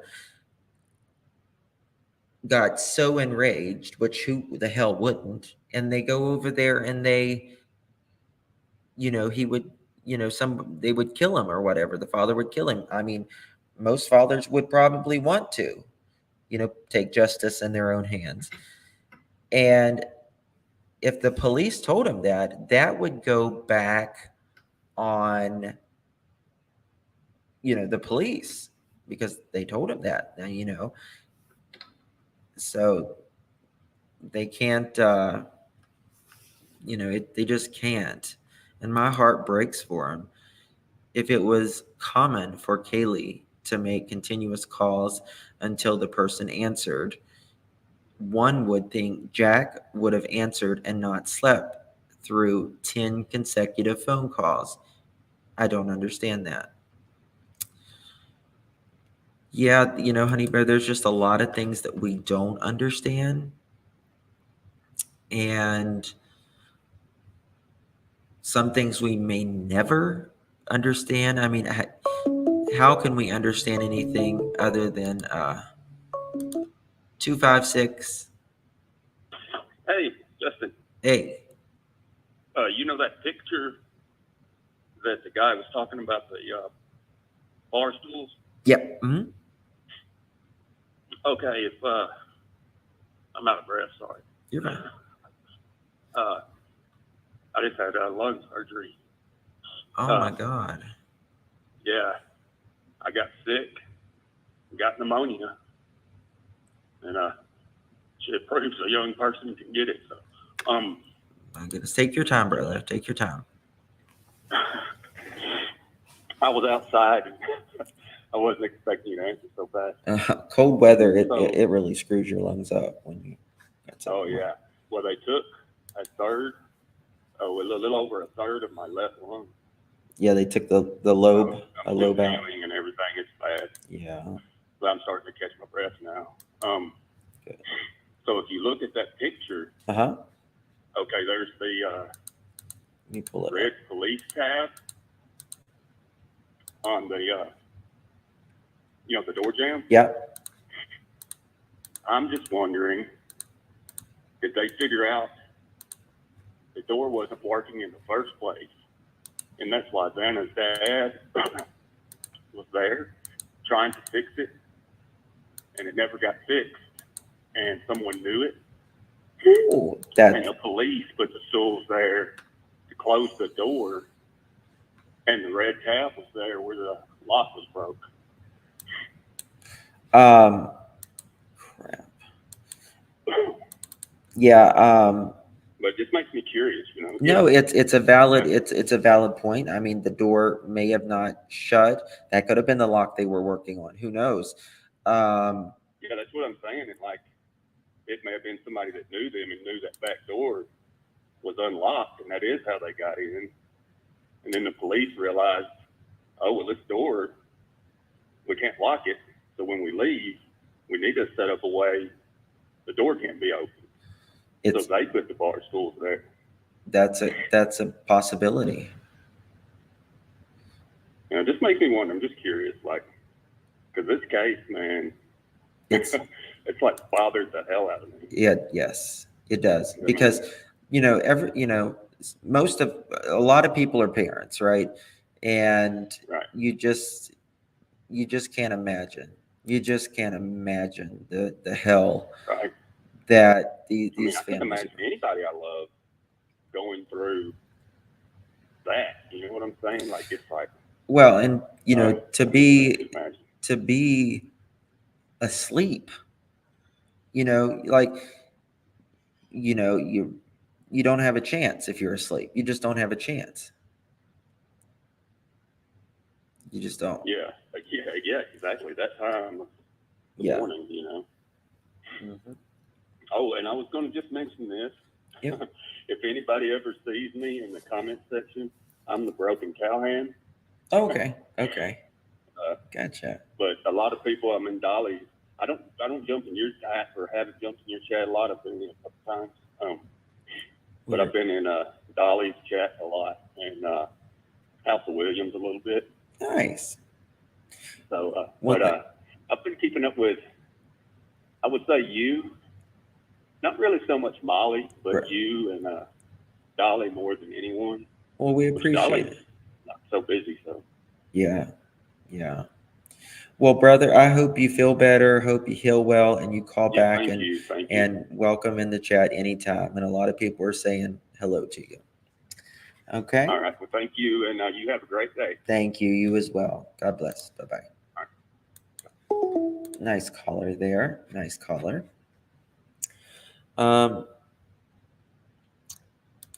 Honey Bear says, would the door have been locked if Kaylee's dad had been there the weekend before to fix the lock? It seems like at least Kaylee was on high alert for some.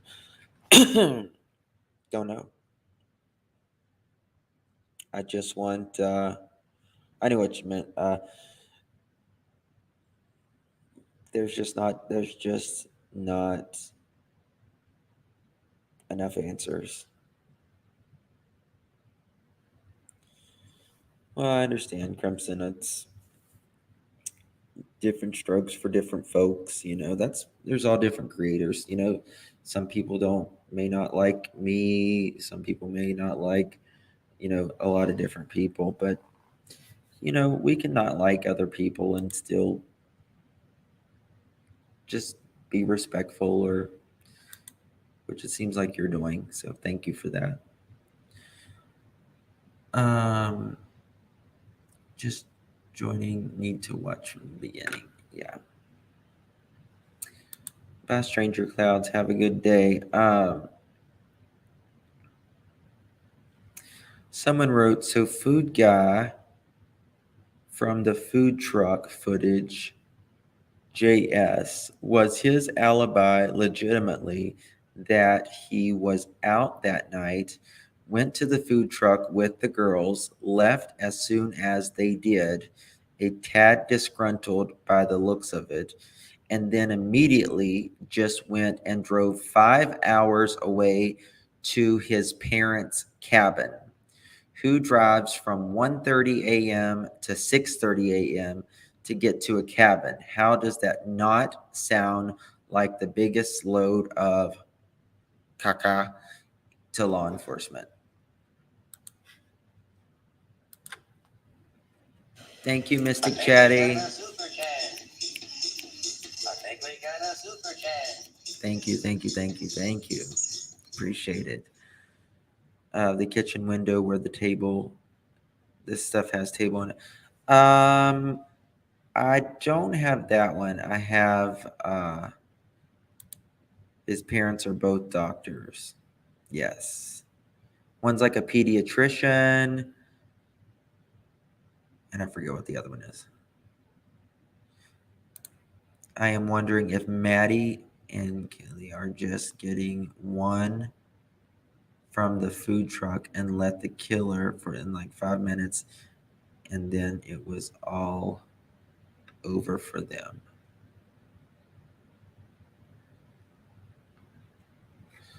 I don't know.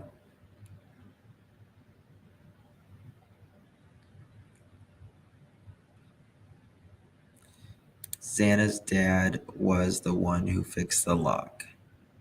Okay, Xana's dad. We need to get that. That's where, when you zoom the blood. Ooh, does someone got that photo? Please send that to me. I'm gonna draw my email. If you all have the one with the table, I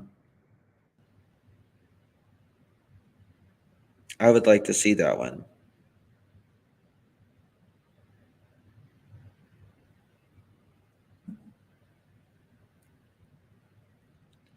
That would be interesting.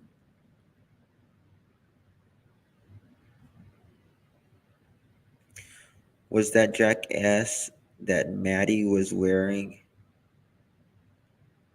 Was that Jack S jacket that Maddie was wearing at the food truck? Nah, I don't think so.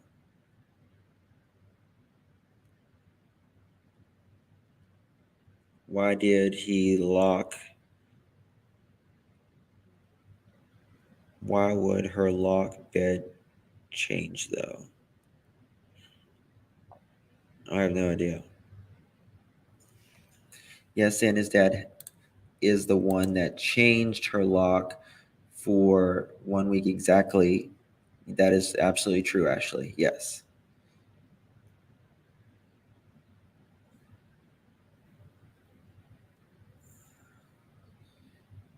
If you get it, Justin, zoom in to the top left. There is blood all down the cabinet and pooled at the base of the cabinet. Damn.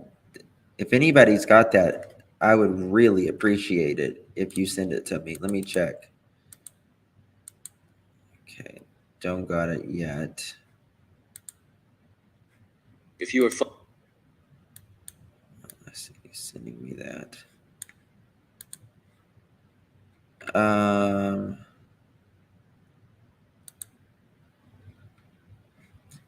Following the case. Just make sure I don't have it. Look. Make sure.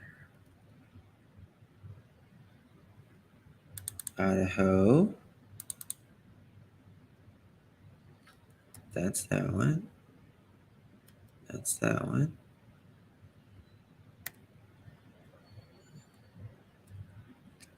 I don't know, but I do believe that the killer is watching And I believe commenting on stuff, to be quite honest with you. I'm trying to look to see it.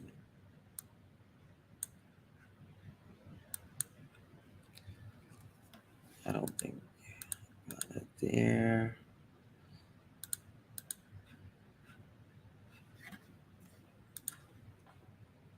No, I have not seen that one, and I'm sure a lot of people hasn't seen it yet. So it would be very interesting to see. Assie, do you know what Quinny's talking about? Yes. Now, guys, I want to show you something. This is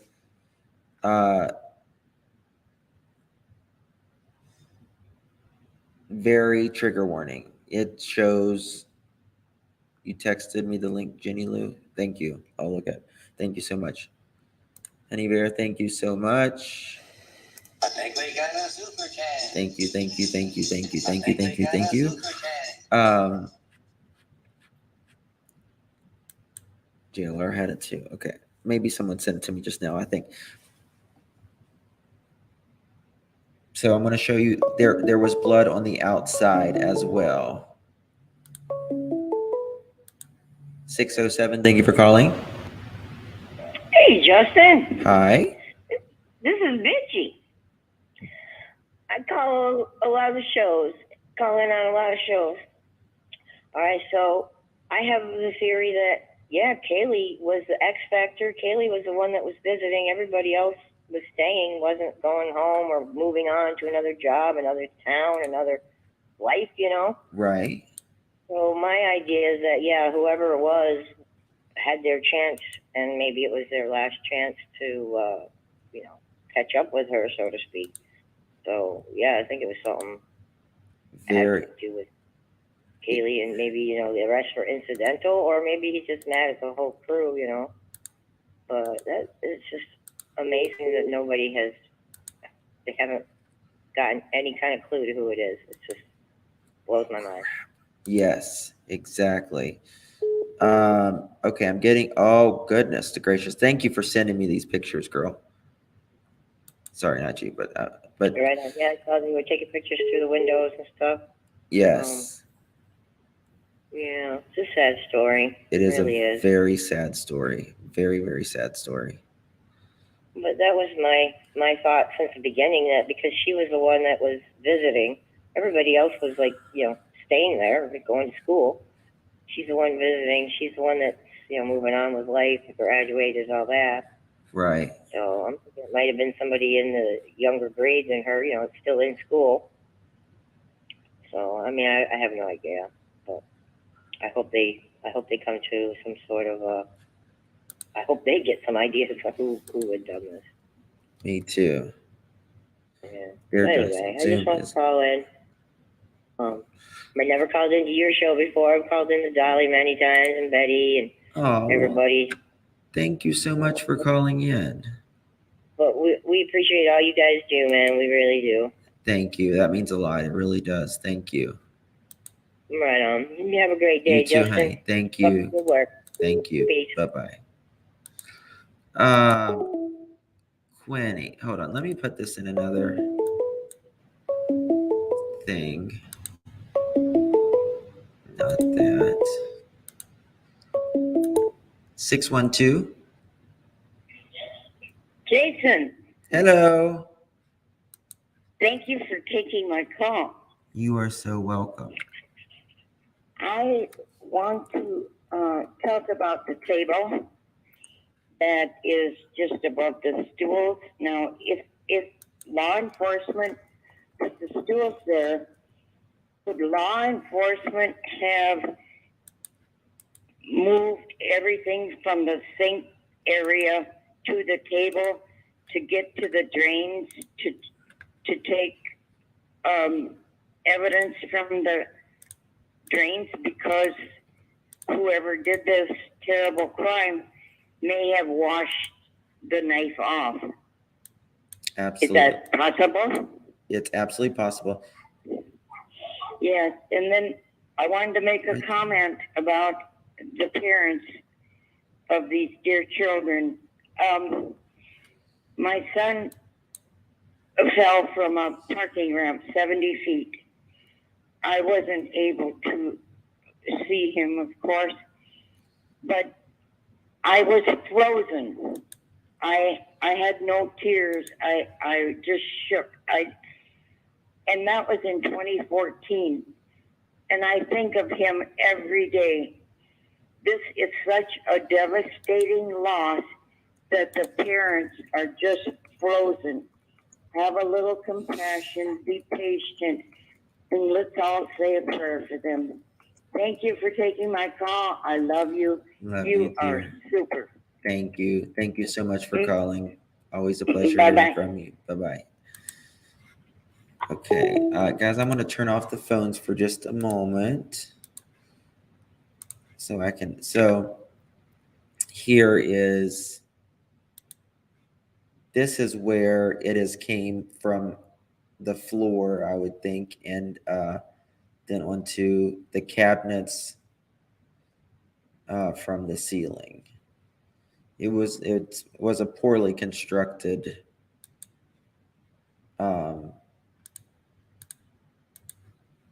building, anyways. And I want to. It was also coming out from the outside.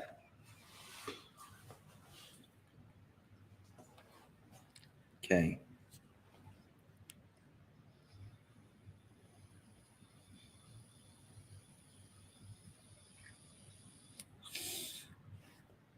Now,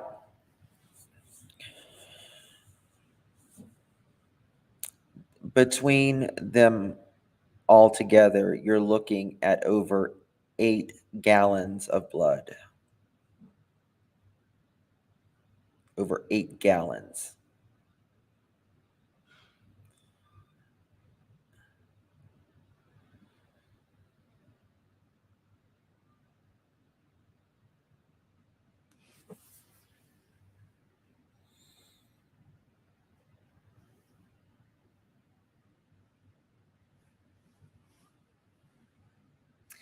So it doesn't have to be over top of her bedroom or anything.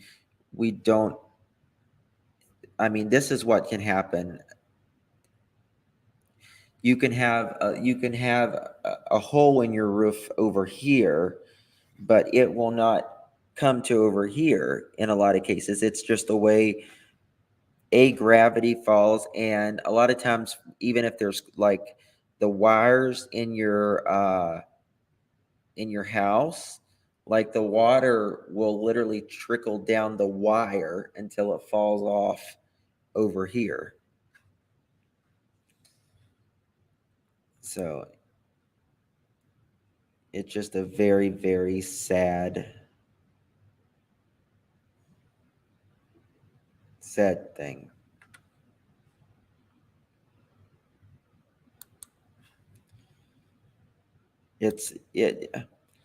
Yeah, sloping floors and everything. I've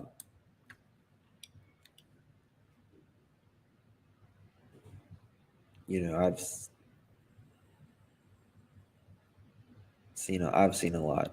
I'll just say that. Good point on the blood coming from the different room and still ending it. Yeah,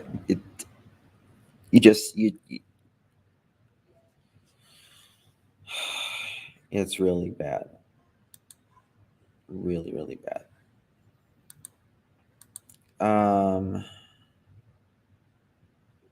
Where was I? Let's look at.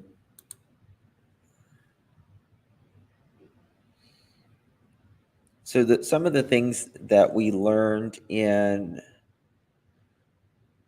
Brian Eaton's, I wanted to go over that, but I don't have really time today. But we will talk about it.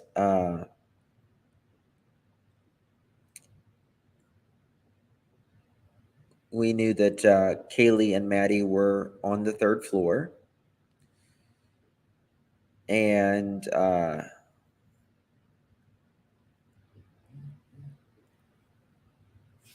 just got a news break about something.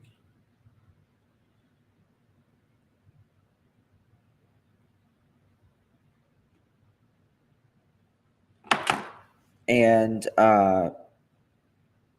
the girls were found in Maddie's room, 3rd floor, bedroom E on map, which I can show you guys. The room without the slider deck access. And they're still waiting for, I really liked where they did the lab work. Brian Eaton took us into the lab, and it kind of gave people a more better understanding, I think. Some of the stuff has came back, but a lot of it hasn't. A lot of it hasn't.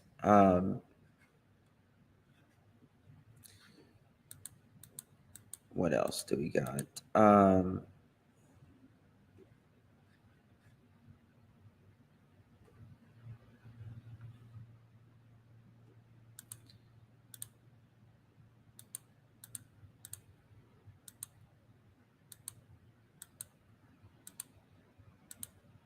Lord Jesus.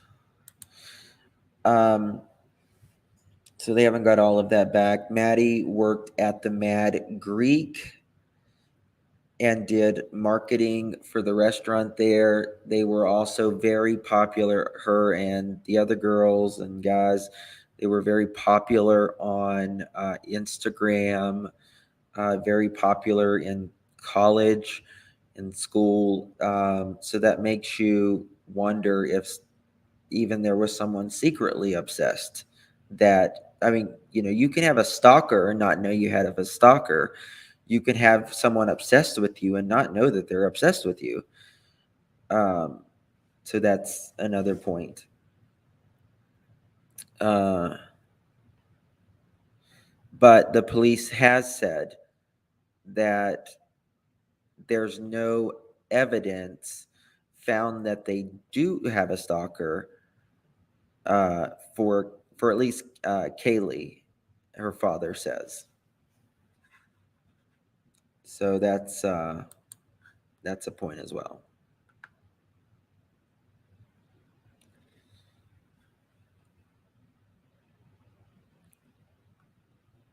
Hey Cam, good to see you, my friend. My stalker chased me, stalked me, ruined my car, and went to jail. Oh wow.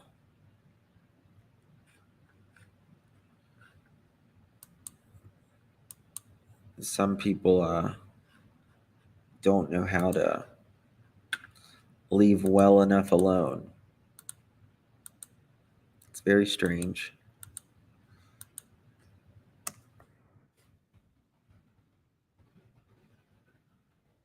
So these two girls were on the 1st floor, 2nd floor, and 3rd floor.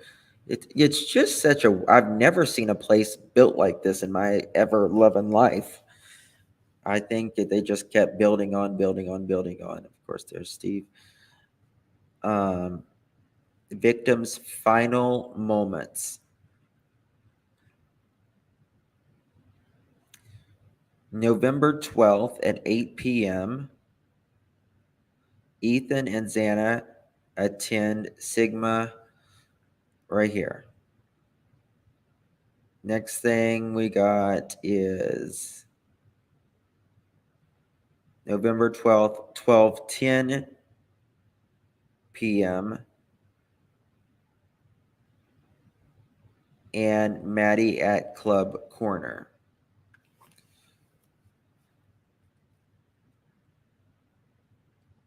Sorry, it's the Club Corner, then Ethan, and then attend the Sigma Tea Party.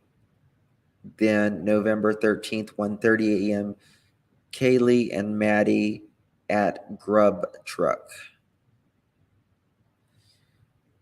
November 13th,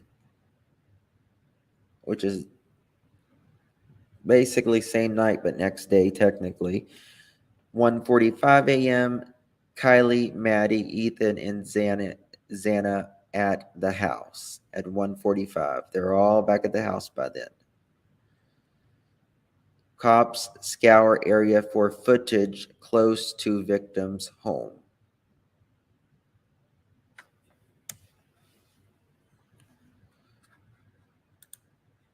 Let's see.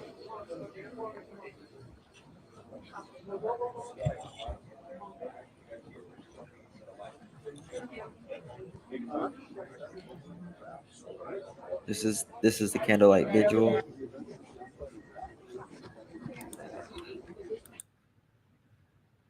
Now, why does it do that?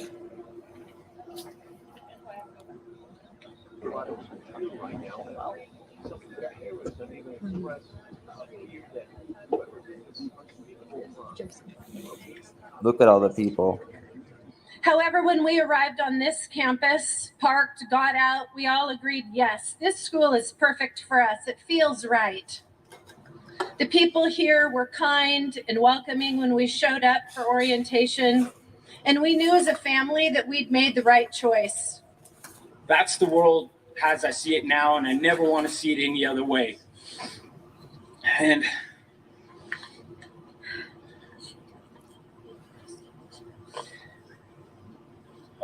yeah.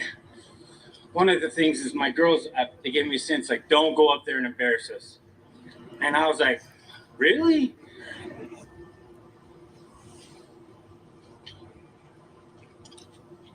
Provide them with care as they care for the community. We pray for law enforcement and all involved in the investigation. Give them strength, wisdom, and endurance.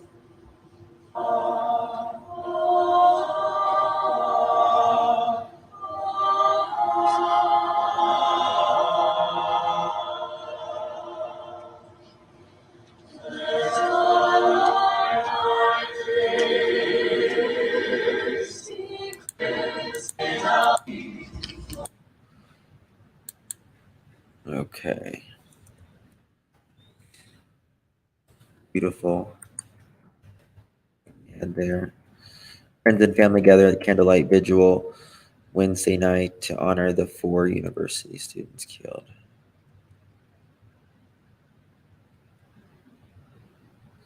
And this is a picture of the inside. Just young kids. Look, just good vibes.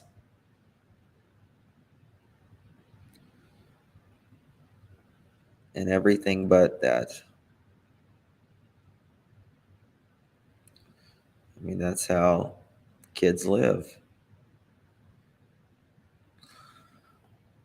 No network detected at night. The house is lit by eerie glow coming from the computer monitor that reads no network detected after police took the hard drive for investigation.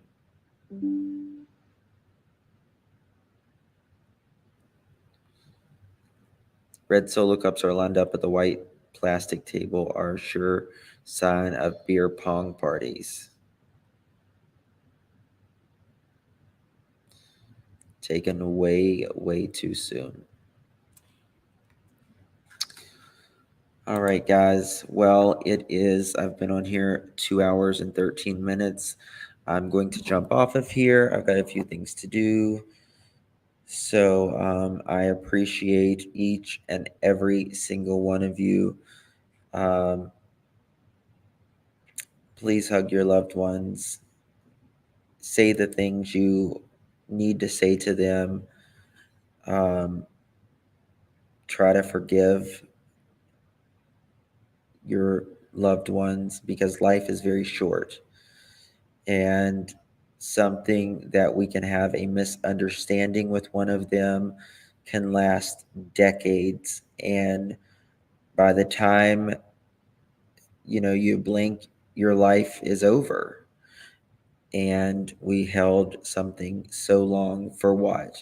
Probably something we don't even remember what caused the argument or the fight or whatever. So give your loved ones lots of love and hold them very tight because we're here. We're not here for a long time, but we should be here for a good time. God bless each and every one of you. Thank you. Good night or good day. Good day. I'm early today. Good day. Love you all. Bye.